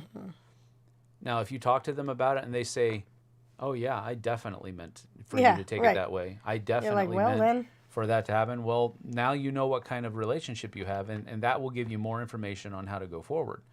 But sometimes, and I think most of the time, when I've talked to people that I feel have mistreated me, they've been, I did not intend for you to take it that way at all. And when when people have come to me and talked to me, I'm like, whoa, not even close to what I was thinking, not even close to how I meant. And we were able to talk through things, and it's been very cool. But I think you definitely need to talk to people about it, because often, I think, and this might be me giving people the benefit of the doubt, because that's what I won't usually try to do, I think most people don't even realize that what they've said or done has made me to feel mistreated. And part of that is on me. It's not on them. How fragile am I? That's the first question I have to ask. Right. Should I have taken it the way that I took it? And if the answer is no, then that's a me thing. That's not a them thing. Gosh, he's such a good man. No, I wouldn't go that far. Better than I just get bitter and walk away. Don't confront. That being said, I think it's hard in a moment to recognize a misuse of a person on you. Somebody's mistreating me. versus somebody's mistreating you. Yeah. Somebody's mistreating the kids. Somebody's mistreating somebody I love. Oof. I can see that, and I want to defend that. But when it happens to me, I kind of just go, eh. Okay, well, and I'm glad. Okay, so Patrick says, you're such a nice guy. All the times I've interacted with you at Dice Tower Con, you were always the nicest person. I couldn't imagine someone would feel so much negativity about you. Mom Gamer says, sorry to hear about that. For what it's worth, you and Jessie are one of my favorite couples in the industry, and honestly, I can't even imagine how they came to feel mistreated. Okay, I super appreciate what both of you have said, and but at the same time, we're transparent here. We want to try to be, well, as transparent as possible and still have a modicum of privacy. Privacy. So here's the thing. Look, I totally thank you for what you've said there, and I appreciate your kind words, as the saying goes. But I do want to be honest. Those are times that we are on, if that makes sense. At a convention, especially with a Dice Tower Con, that was my job. Right. And so it was my job, and the way I took my job is that I try very much to be the best version of myself. I don't ever try to be something that I'm not. No, you and I never do that. But I always try to be the best version of myself when I'm at a convention, and so understand that those are snapshots. So you have to kind of realize that I am just another human being. Yes. That has ups and downs in everything, just like all of us do.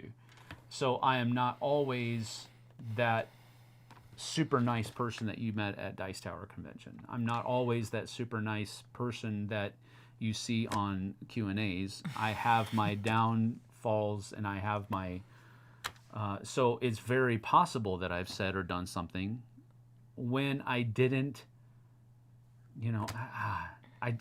I don't know what it was that makes them feel it, but I can't say that it's invalid. And I understand what you guys are saying, and I appreciate that. But I also am my worst critic, as we all are. Oh, he is his worst critic. And so he's super harsh. I know that there are definitely times where I have not been my best self.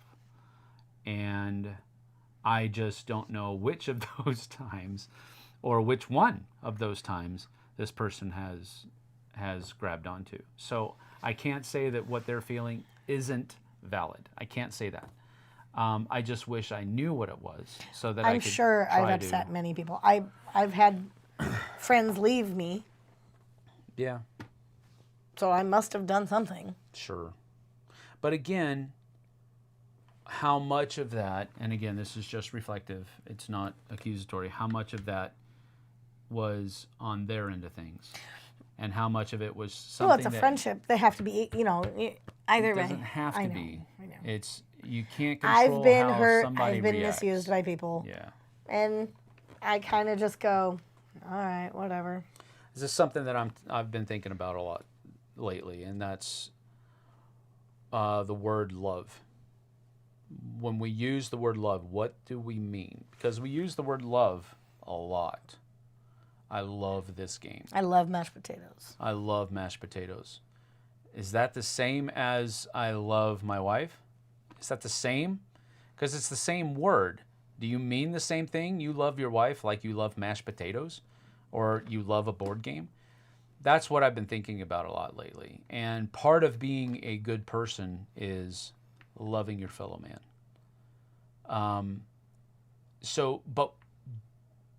But when we say that, what do we mean, and what do other people hear? When we use the word love, because it's been misused. I mean, if you think about it,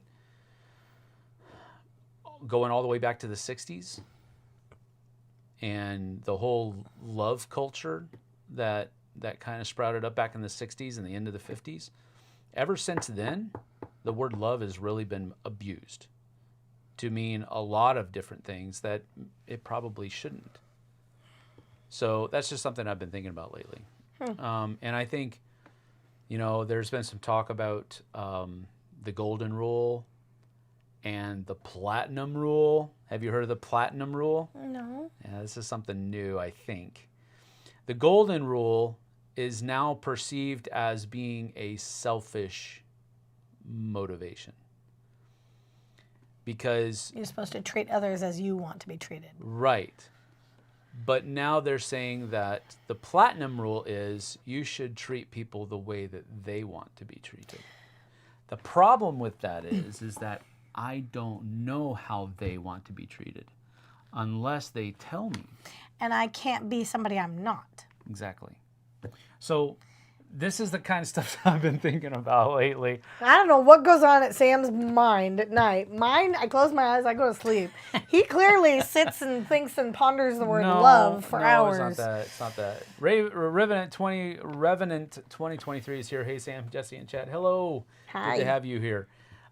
We are basically talking about a question that you can see in the chat there, where we're talking about if someone mistreats you, how do you handle that situation? I really don't. I don't do confrontation. Yeah, and again, I don't always do confrontation very well. Yeah. I try to be very level-headed. I try to be very... He's so calm and level-headed, and I am so emotionally based. See, that's the thing. I am not calm in here, but because I'm not calm in my head, I try to be over calm outside, and sometimes that's not the best. And I have a glass face, so if I'm upset, everybody in the entire room will know it. I did it in front of a parent yesterday. What? Made the face. About something that was upsetting me. Or it may not have been yesterday. It might have been the day before. But she was talking to the daughter, and I had a thought about something else that was going on in the kitchen. And I straight up, and she's right in front of me, and I made the, like, I can't deal with this. And she looked, she was like, Jess, you okay? And I'm like, yeah, happy. So I'm not outwardly. Shall we? Let's see. Well, no, there's some responses here. Patrick says, I definitely understand what you mean. Just the fact that you take it so much to heart and try your best to make it right, that tells a lot of the kind of person you are. Well, that's what he is. Revenant says, deep topics. Yeah. Well, Stygian says, Callant says, you can sometimes have that a person is the representation of something that feels is a reputation of something that feels like they have mistreated, like a person in product support. So yeah, if you have been, if you get something, right, and you're calling to get it fixed, right, and then you kind of, that person becomes the embodiment of everything that you feel. Yeah, okay, so it can be that some people don't like Sam because they see him as a representation of something else. I get that, but I don't know what I would represent. Yeah, the thing about Sam is he is exactly this person. Yeah, I guess. He doesn't really change. Exactly, I'm with Patrick on that. Mom Gamer says, I am the same. I can't hide how I feel at all. I can't. I really struggle when there's a parent around and there's something else at work that's making me mad because I have that face. Yeah. If I'm not happy, people can usually see that. Yeah. And I can be very stoic, and a lot of people sometimes view the stoicism as grumpy. Right. That, well, he's not smiling, so he must be in a bad mood. No, sometimes I'm not smiling because I'm thinking. Right. And I'm focused in here. I'm not focused on what my face looks like, Kabuki Kid is here. Hello. Let's see. Don't know if I will translate this right, but you are you. Yeah. And changing yourself is not right. Right. To some people, will like us, will not like us. That's being human, I think, but that's my idea. Yeah, okay. No, I agree. I get what you're saying. Yeah, if you are you, then some people are going to like you and some people are not going to like you. There's a lot of people that don't like me. So that's fine.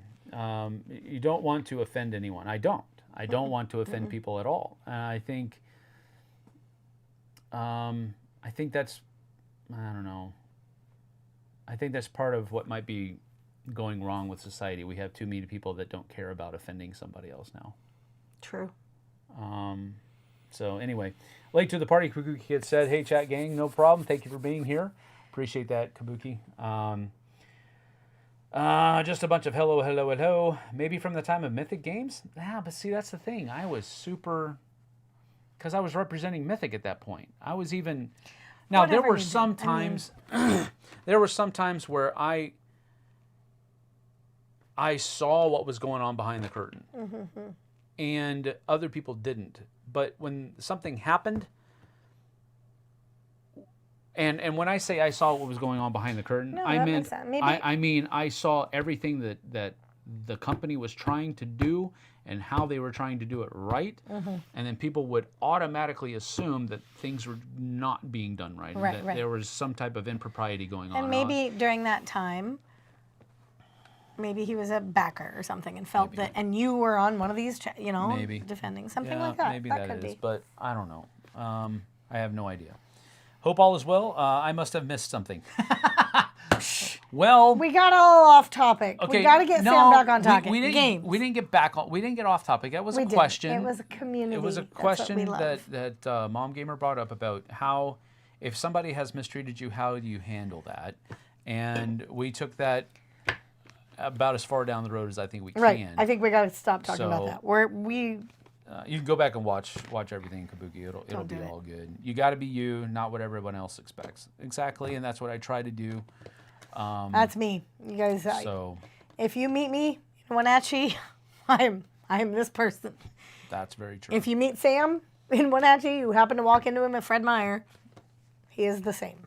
Yes, And that's, I think, one of the things that brought us together. sure. Is neither of us are fake. Nope. This is who we are. Try not to be. we Sometimes you do have to put on a face. Sometimes you do I'm not have very to. good at it. No, sometimes you do have to. Suck it up and drive on. Yeah, you have to soldier on. You have Yeah, to. there's you moments. have Yeah, to no, but punch through all the nastiness to get through the day. But I don't think that's not being fake. I don't think that's being fake. I think that's just who we are, and we have to, pulling up your big girl panties. Well, I'm glad you said that. That's exactly what I was thinking though. I know. I could tell. Sorry, that was my fault. No, not a fault. No, I Not love a the fault. question. Are you Not kidding? a fault at all. That was a Thank good question. I also think the fact that we honestly answer you shows us exactly who we really are. Yeah, we tried to be. D. McCrossan says, hello. Forget about it. I like you. See? Hope you had a great Christmas. We did. Great Christmas. Kabuki Kid, oh, you can feel that you are genuine. Oh, thank you. I appreciate that. Revenant 2023, I think a lot of people see Sam as a board game ambassador. Well, maybe. Didn't used to be that way. I used to be the curmudgeon when I was on the Dice Tower. Tom was the ambassador. Yeah. And Z was the voice of the people. Still kind of sticks in my craw a little bit. But he's a good guy, don't get me wrong. But he was called the voice of the people. And the reason he was called the voice of the people is because his top tens matched more closely to the people's top 10. Uh-huh. And so he was deemed the voice of the people. Don't you get all criminal. I'm not. Seeing But, John with great people. We look Timon- forward to seeing them in a couple of days. Timon6219 is here. Hello, hello. Good to see you. So we're going to continue on. We are currently talking about games that we're going to be getting to the table very soon. We have mentioned Gods of Rome and Cafe. And now we're going to continue with games that we are going to be talking about. So And this is one that Sam does not want in his collection, I didn't say sure. that. I did not say that. This is a Funko game. And we have many of them. And we have many of them, so it's not that I didn't want it in my thing, but I definitely didn't pick this one. I picked it. She picked it. So there you go. Big Thunder Mountain, and it looks like a kid's game. I'm just saying. Look, it looks like a kid's game. One of my favorite rides ever. But here's the thing: I do enjoy Fireball Island. Yes. And this looks like a smaller version of Fireball Island. That's what it looks like. Just from how it could play totally different. Whether it's great or not, Yeah. I love Big Thunder Mountain. It is my favorite ride at Disney. My favorite ride. One of the first times I went to Disney, it was just my sister and I, and my dad. They bought an adult pass. My dad went on one ride, got sick, and went back to the hotel, and left my sister and I at the age of, I think, 14 or 15, and 7 or 8. I was in charge, and they just left us in Disney. And my sister and I went on Big Thunder Mountain Railroad, 27 times in a row. Like, literally, we'd get off, we'd get back in line. We'd get off, we'd get back in line. We'd get off, we'd get back in line. Over and over and over and over again. And each time, loving it. And I still, to this day, can hear the intro from the ride. Go ahead. I don't know that I can do the whole thing, but the last line is, hang on to your hats and glasses, kids, because this here's the wildest ride in the wilderness. And then the roller coaster starts. Based on the beloved Disney attraction. Okay, see? That's why I got it. Step off the stagecoach and into the cursed mining town of Tumbleweed. Will you find fortune mining the mysterious mountain or awaken its many dangers? Discover gold-filled veins, grow your mining operations with new equipment, and invest in the town's businesses. With the right strategy and a dash of good old-fashioned luck, you may strike it rich. Okay, that being said, even if it is a kid's game, I teach kids. I'm okay with this. Yes. Well, we'll give it a whirl. We'll see how it goes. It is by Prospero Hall, Funko Games. Yes. So I do like a lot of their games for their simplicity. Right. And all that kind of thing. So we'll see how that goes. So that's Big Thunder Mountain. Another one is one that we have actually played online. Did I put it right? Oh, I did it right this time. So this is one that I got for review from Arcane Wonders at PAX Unplugged. Robert Geislinger was generous enough to give me a copy while I was there. And I actually played it. Jason Levine taught me and Jim how to play it while we were there. And then I came back, gave the rules a quick read, and we played it again. And I was basing a lot of that on my memory of how the game played and my quick read, which is to say a not very thorough read of the rules. But we played a rule wrong where you have to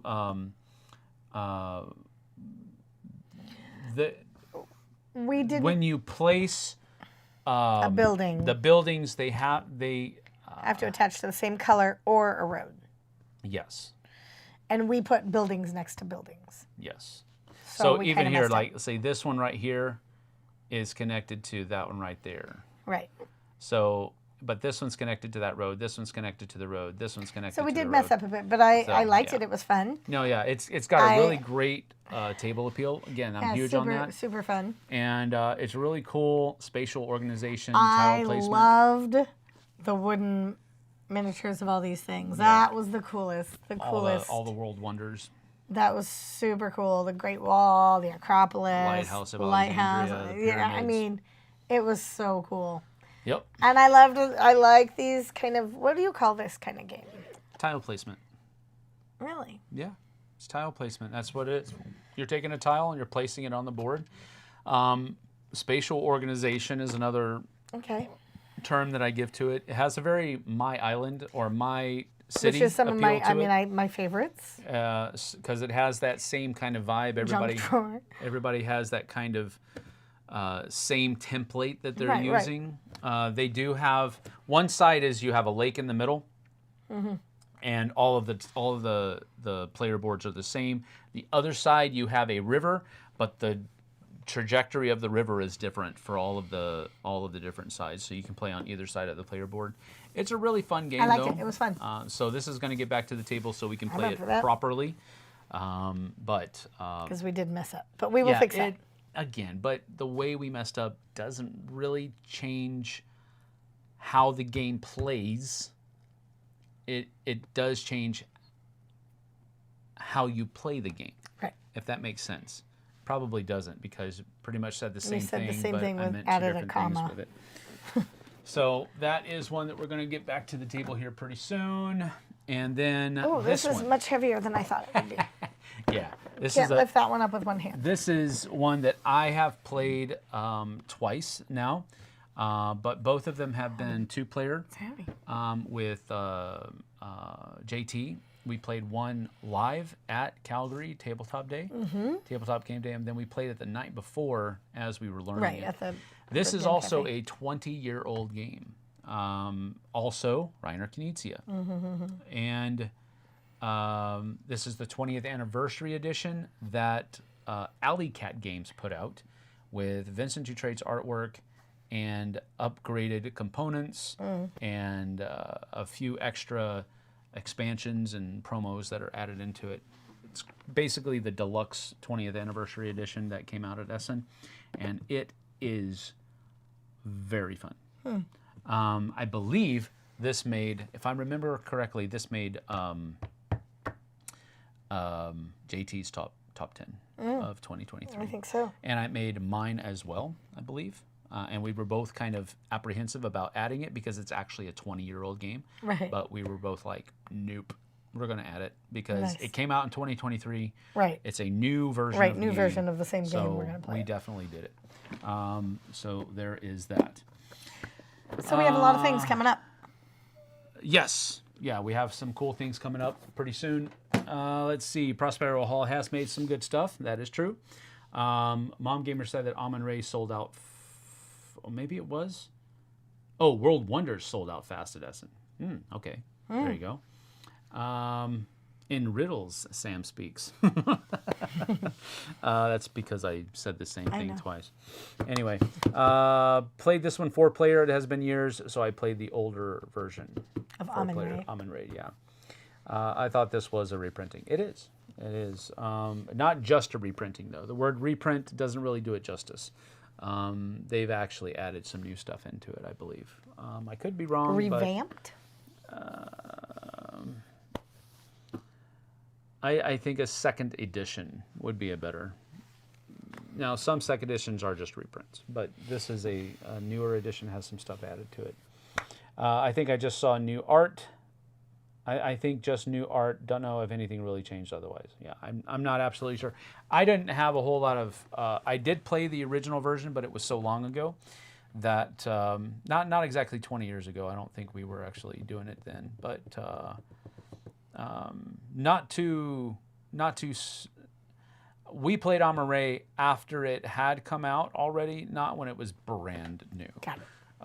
So it was close to 20 years ago that I played it, probably, but not exactly. So I see. I think some of the stuff that's added into it are like some of the variants.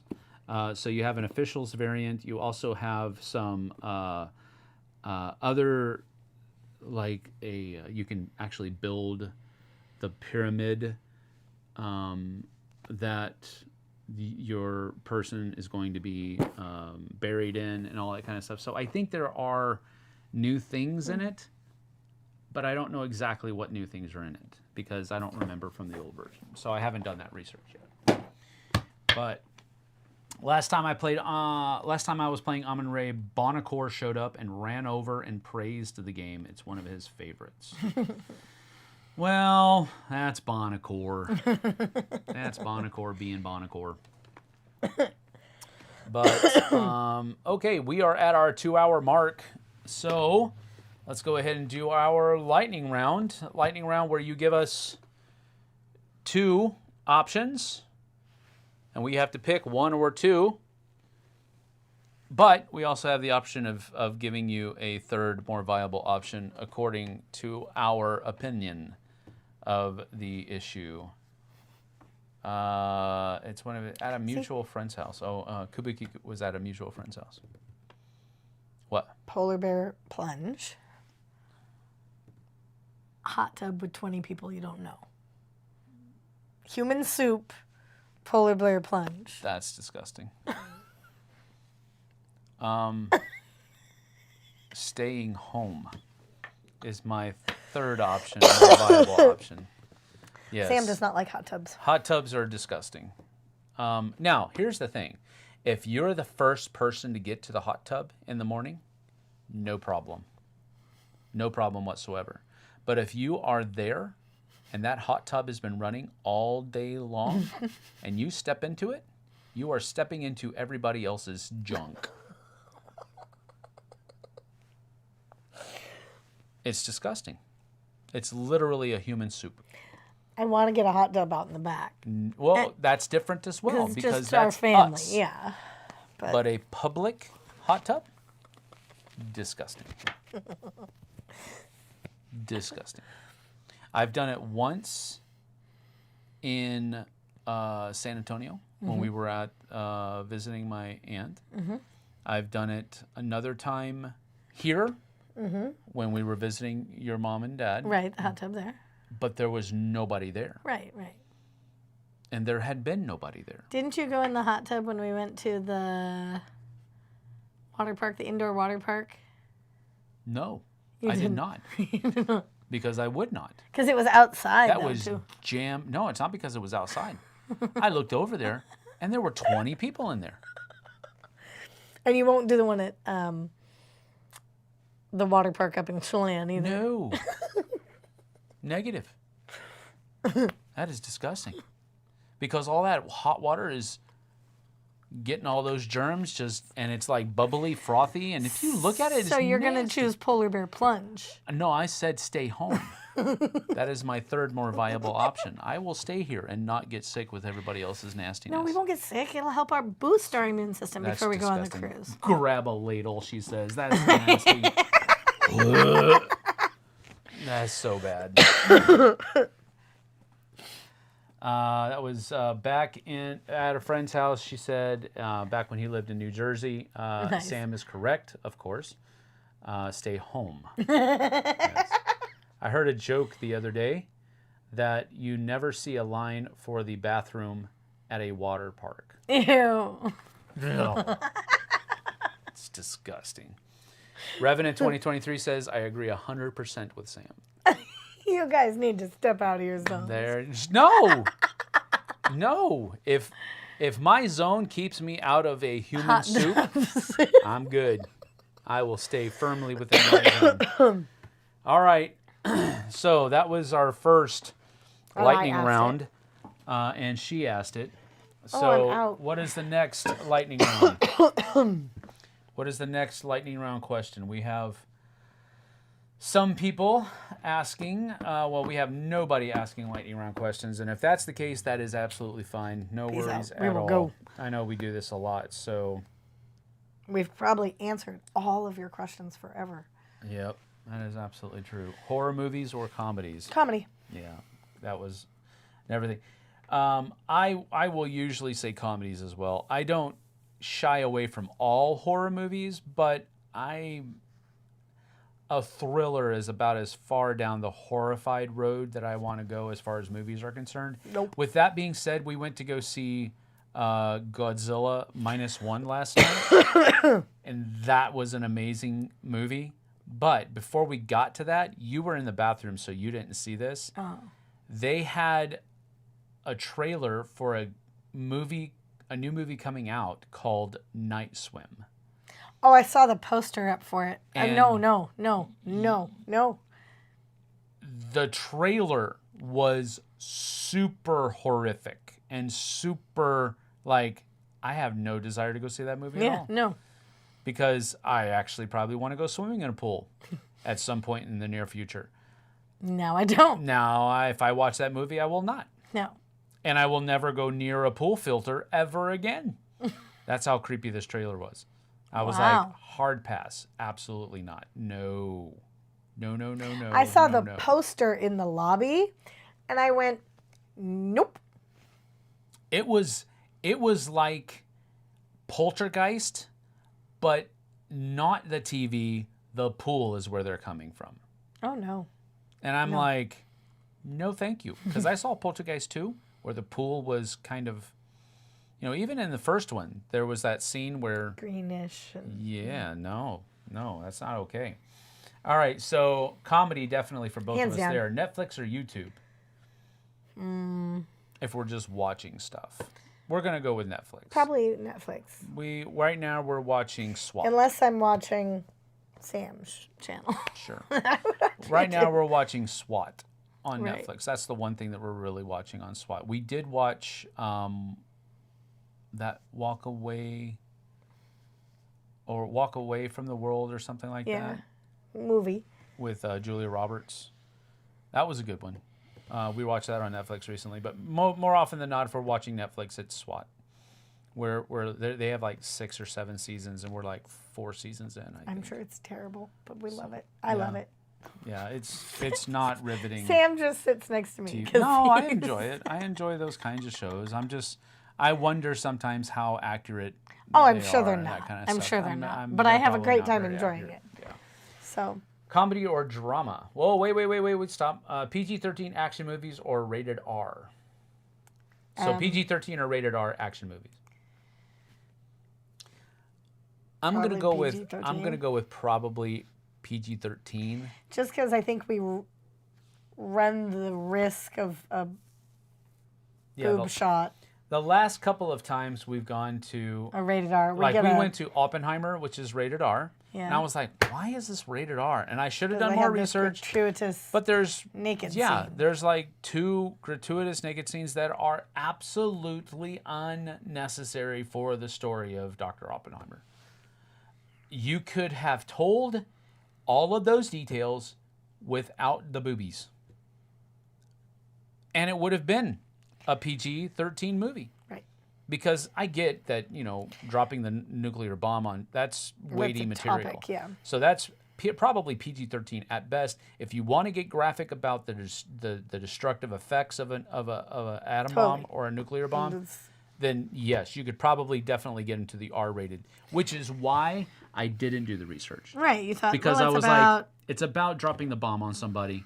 That's R-rated material. Yeah, right.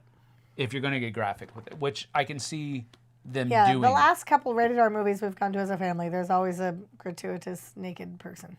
Which is unnecessary, so we usually... Well, Violent Night wasn't. Violent Night. Violent Night is definitely rated R. Oh, it is rated R. And it is definitely because of the gore. They cuss. And the fighting and the cussing. They drop a lot of F-bombs. Okay, I know. That didn't offend me, but I don't like... Yeah. Seeing everybody's taws. Yep. Anyway, sunrise or sunset? Sunrise. Okay. Sunset. Because I can enjoy a sunset because I'm awake. Sunrise, not always. Comedy or drama? I'm still gonna go with comedy.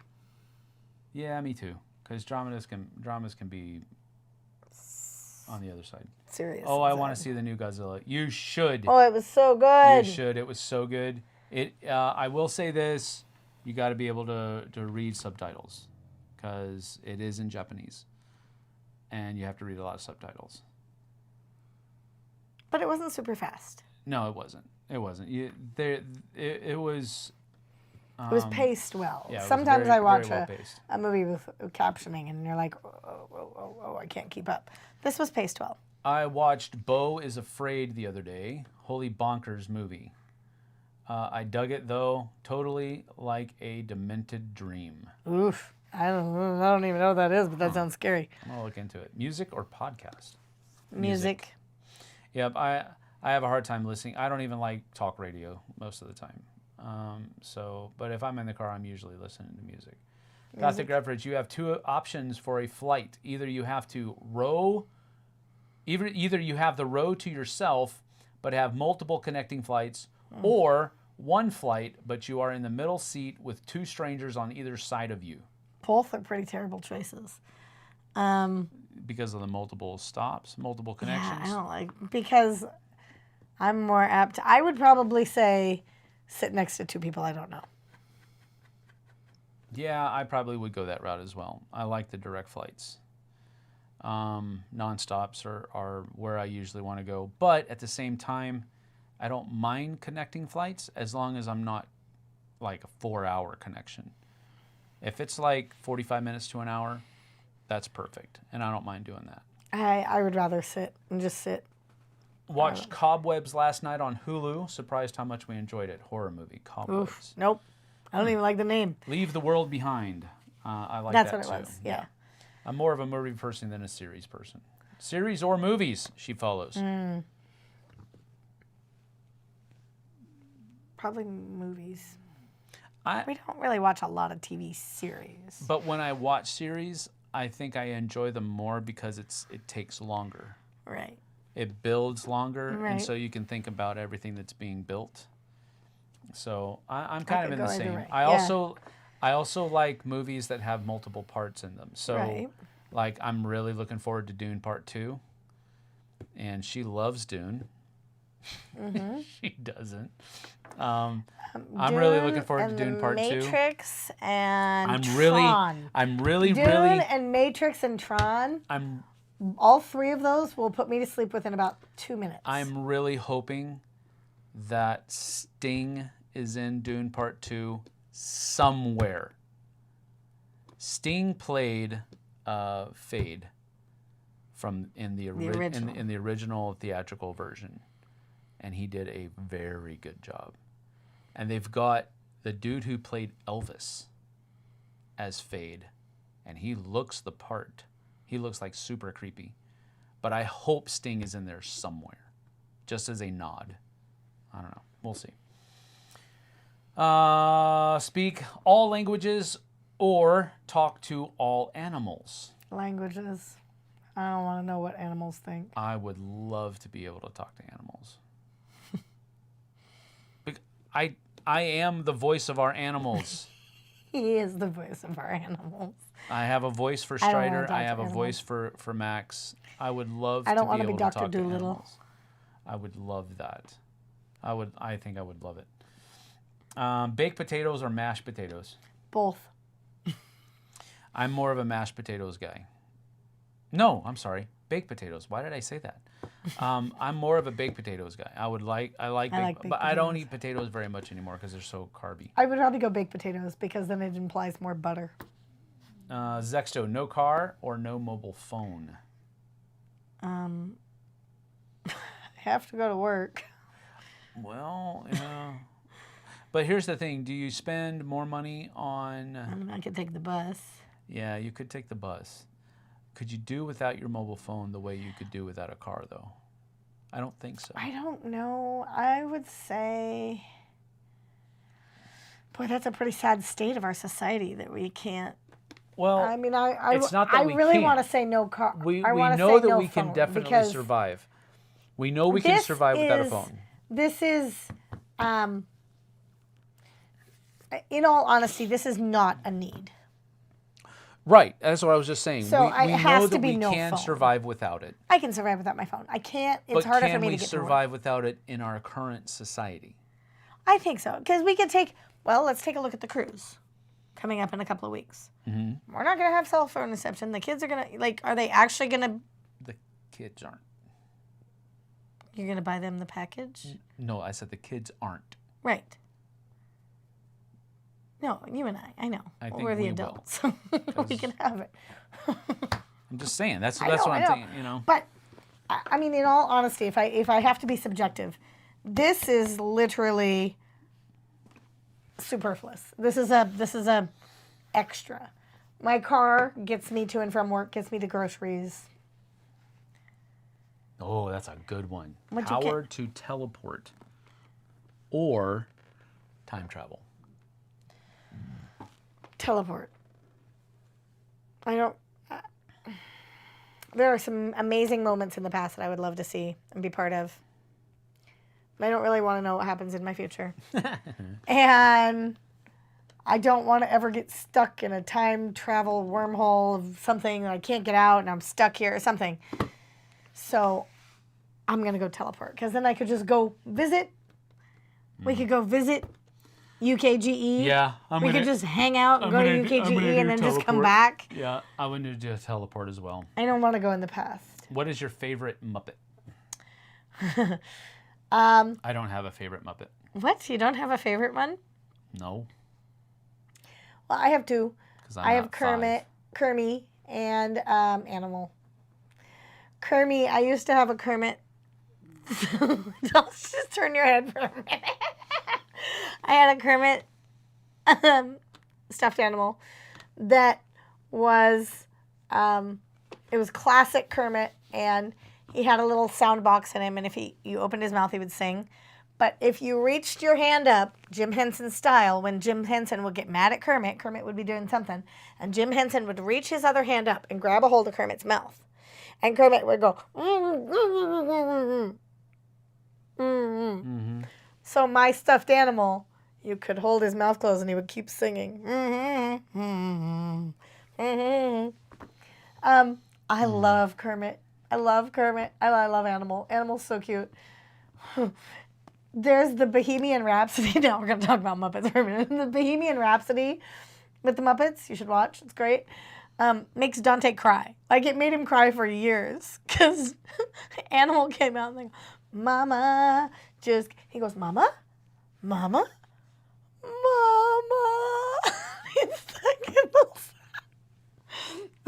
but Kermit. I will go with, I don't know their names, the two old guys. They always made me laugh. They're funny. They always made me laugh. The two old guys, the two curmudgeons, they always made me laugh. Okay, Jim Carrey or Will Ferrell? Wow. I'm going to say prime, in their prime, Jim Carrey prime or Will Ferrell prime, because I think currently Will Ferrell is my favorite. Because Jim Carrey's... Right. He's gone through some life changes, I think. And he's been through some stuff that has maybe made him a little bit different than he used to be. Okay. In their prime, I'm going to say Jim Carrey. Me too. Jim Carrey was super funny back in the day. I mean, super duper funny back in the day. And he's gone through some changes, and he's just not the same as he used to be. He's still a really good actor. I think he still really does a good job. What was he in recently that we just watched? The Grinch? No, not the Grinch. Not the Grinch. There was something else that he did. Oh, I can't remember what it is now. But he's still really good. Don't get me wrong. But he's not like he used to be. Will Ferrell is really good, though. I enjoy Will Ferrell now more than I do Jim Carrey stuff now. But back in the day, Jim Carrey was the man that just could make you laugh just by doing something really small with his face. Oh, his face. The things he does with his face are crazy.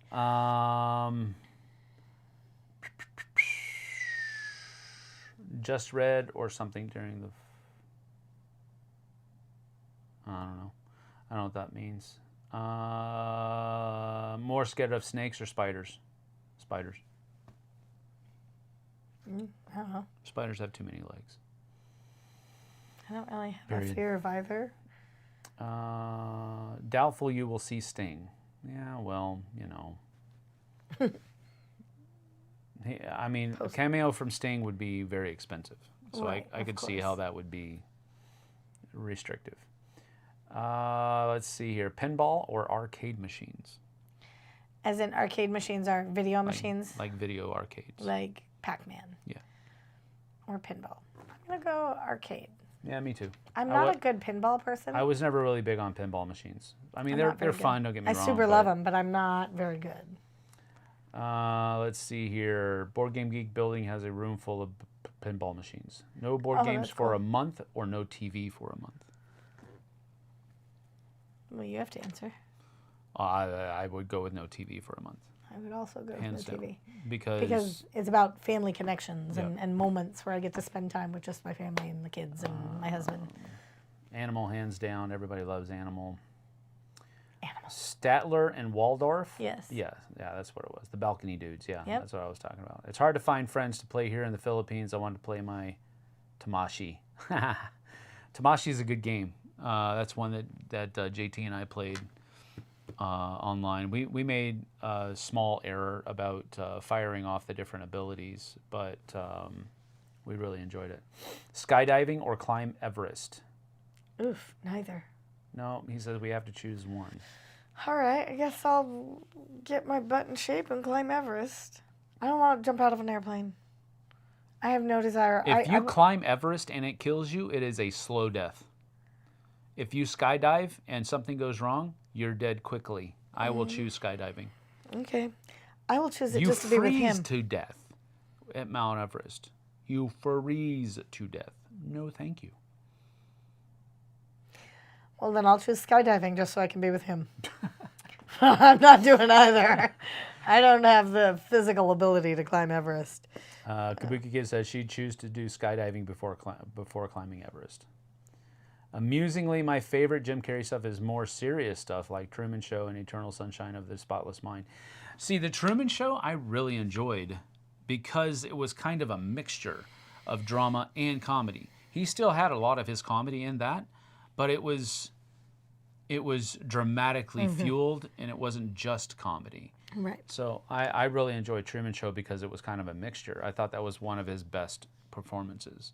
But I haven't seen Eternal Sunshine of the Spotless Mind, though, so I don't know. You have to listen to your least favorite type of music for an hour or watch your least favorite movie for an hour.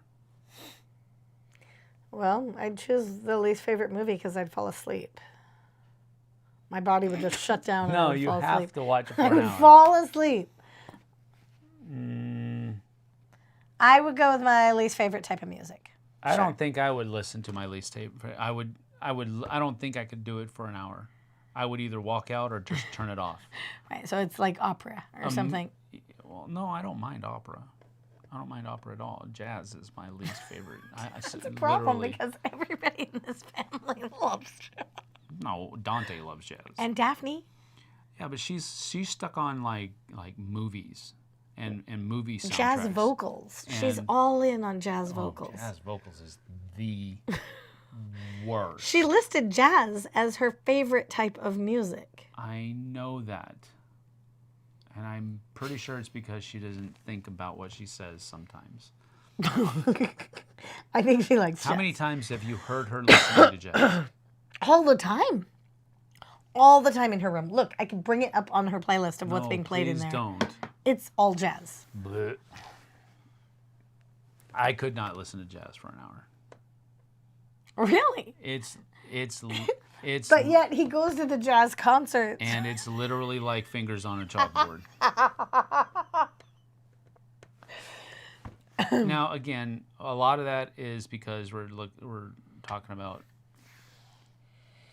It'll be better this We're year. It's talking high school about jazz. middle school and Middle high school was pretty terrible. performances. Yeah. And sometimes that isn't the best. There have been times like at the what is it, the rodeo in Ellensburg last year when we went, or was it the year before? A couple of years ago.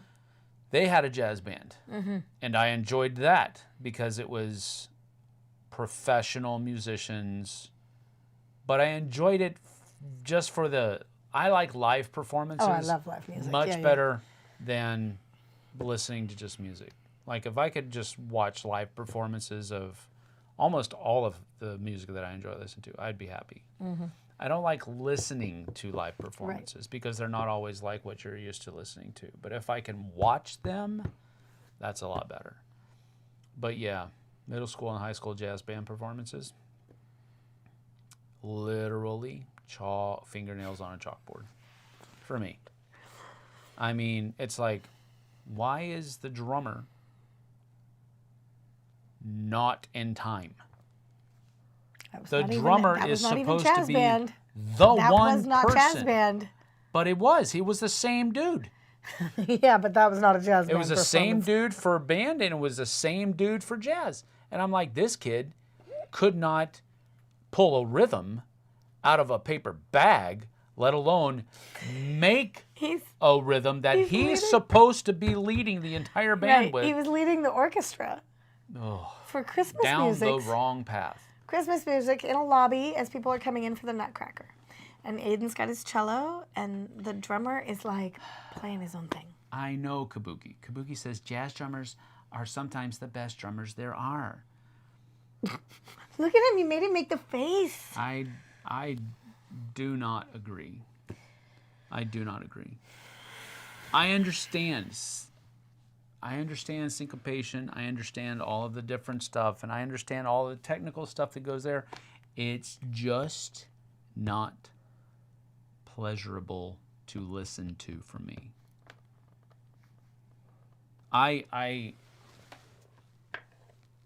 Yeah. Jazz is not my forte at all. And we do have an individual in this house that is like knee deep into it. 2. Well, playing it is 1. Dante plays jazz all the time. On his French horn, usually in our bedroom.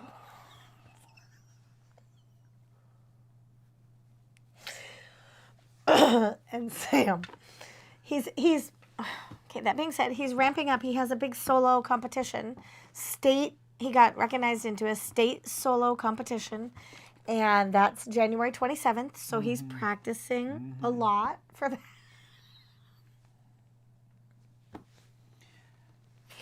Remember how I was telling you that watching a jazz performance when everybody's playing their parts is like fingernails on a chalkboard?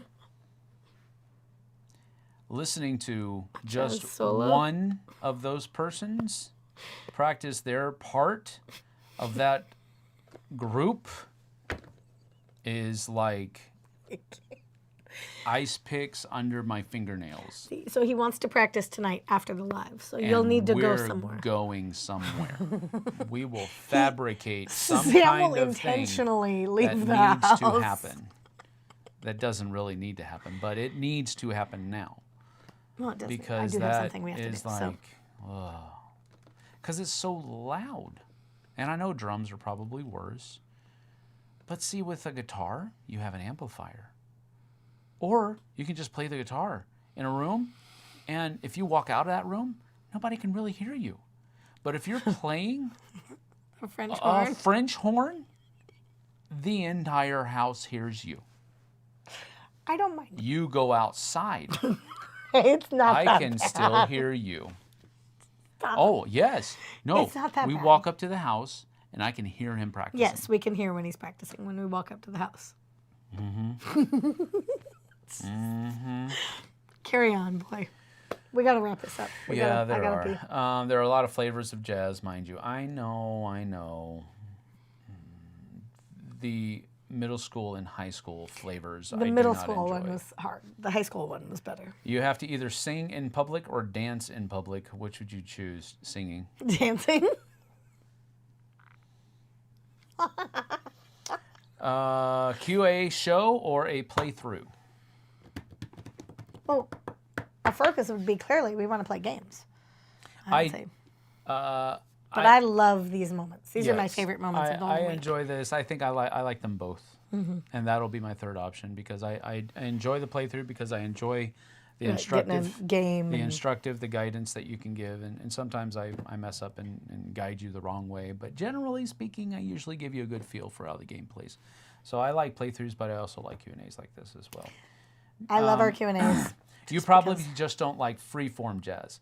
You are correct. He does not like that. I despise freeform jazz. I despise it because it's like, did you guys just not? I think I tried to tell you that production they did at the high school, Anything Goes, the music was really good. And it was jazz, but it was really good. Really good. You should have come with me. I went twice to the musical. Sam was somehow busy both times. I was out of town. I was teasing. I could not have been there. David Risch is here. Hey, Sam. Hello, David Risch. Good to see you. Let's see. School bands are almost never good. Well, there's been some good ones, but I get what you're saying, and I halfway agree with you. Because despite the best performers, there are always some players who stink in the mix. Yep. And That's then that makes exactly the whole correct. thing sound bad. Okay, so David asks, do you like oysters? I do not. I have had oysters. In the half shell or cooked? No, cooked. Like seared oysters? Seared Seared oysters are fine. I do not like in the half shell. In the half shell. No, that's like drinking somebody's snot. Yeah, I don't like. It's disgusting. I don't like oysters in the half shell. Yeah, it's the consistency. I'm sure they probably taste really good. No, they don't have a taste. They just slime down your throat. No, that's nasty. I don't like it at all. But like fried oysters, I've had those before, and I like those. Pan-seared oysters are great. Pan-seared are fine, but out of the half shell, where they just kind of... No, that's gross.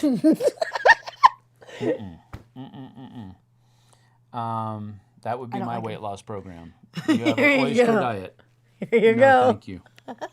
I'm going on strike because I'm not eating those. Yeah. So that protein. is that. I'm sure I can get protein from a lot of different places. Jamaica 1 edition or Jamaica 2 edition? First edition or second? How many types of deer are there, David? I don't know, buddy. A lot. I don't know how many different types of deer there are. I think we have 6 type of deer in Washington at least. We have red-tailed deer, white-tailed deer. I don't know, and I don't know, and I don't know. But I know we have lots of types of deer. I have no idea. I would say there are dead deer and live deer. There you go. There's 2 types. Ones that somebody has shot and ones that somebody has not shot. Those are the 2 types. 2 types. A lot of deer. A lot. Let's see, mozzarella sticks or onion rings. Oof, I like both. I'm going to go matzo sticks. Moose or deer? Moose are a type of deer? I would say that moose are moose. Right. And I deer don't are think deer. I didn't think moose were in the deer family. You're questioning Kabuki Kid? I'm not. How dare you? I'm not. I just didn't realize that. I think she just went. I just didn't That's what realize she just that. did. I didn't know they were part of the deer family. I mean, I know they have a... You don't like onions, Kabuki. Kabuki says mozzarella sticks because she doesn't like onions. Doesn't like onions. Caramelized onions are one of the best things in the world. I make some pretty good caramelized onions on the grill. You do. It was even a Jeopardy question the other day about moose. Wow, that they're a type of deer. I didn't know that. Well, if Jeopardy says so. Last night, Sam, I saw the Von Erich movie. Von Erich movie? Von Erich? Von Erich movie. What is that? I'm looking that up.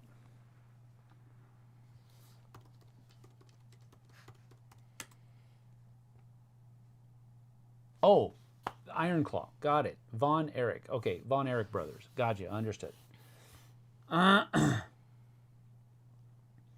The tragic true story of the Von Erich brothers. So this is about professional wrestling. Yeah. Okay. Oh, that one looked interesting. Why? Because it's got Zac Efron in it.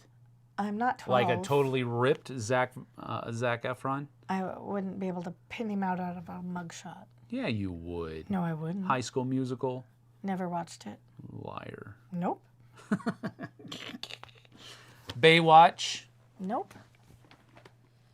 Opposite the Rock. Nope. I haven't seen that movie. But it's been televised. I mean, not televised, but like the Everybody PR, did, yeah. not PR, but the marketing engine was blasted about that.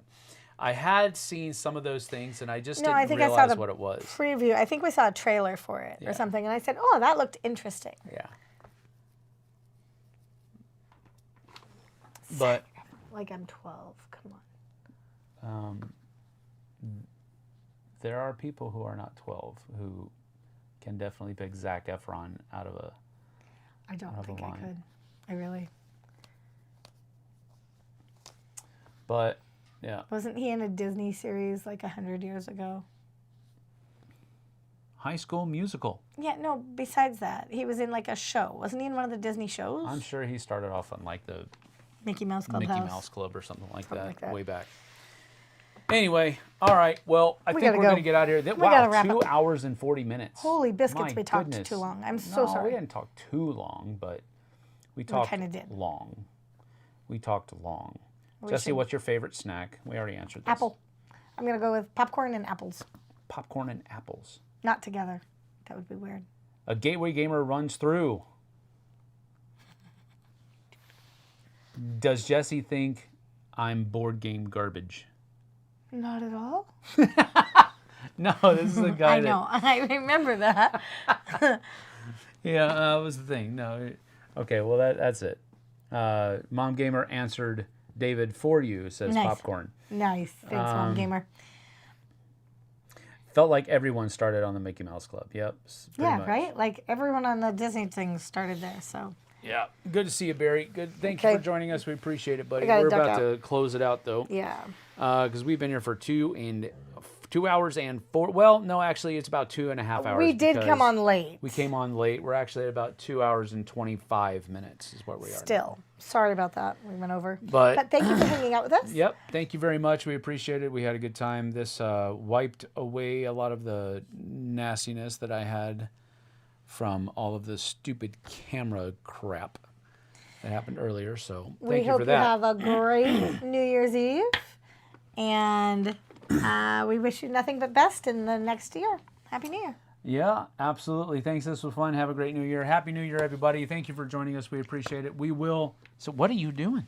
That was me. I had to move my foot. Oh, that was you. I thought it was Strider moving his feet. I had to move my foot. He was the only thing that was down there. Anyway, we're getting out of here. Thank you. Happy New Year, because we won't see you until then. 2024. We'll see you in 2024. Yep, we'll see you on the flip side. In 2024. Of the new year. Take care. Have a good one. Bye, you guys. Bye-bye.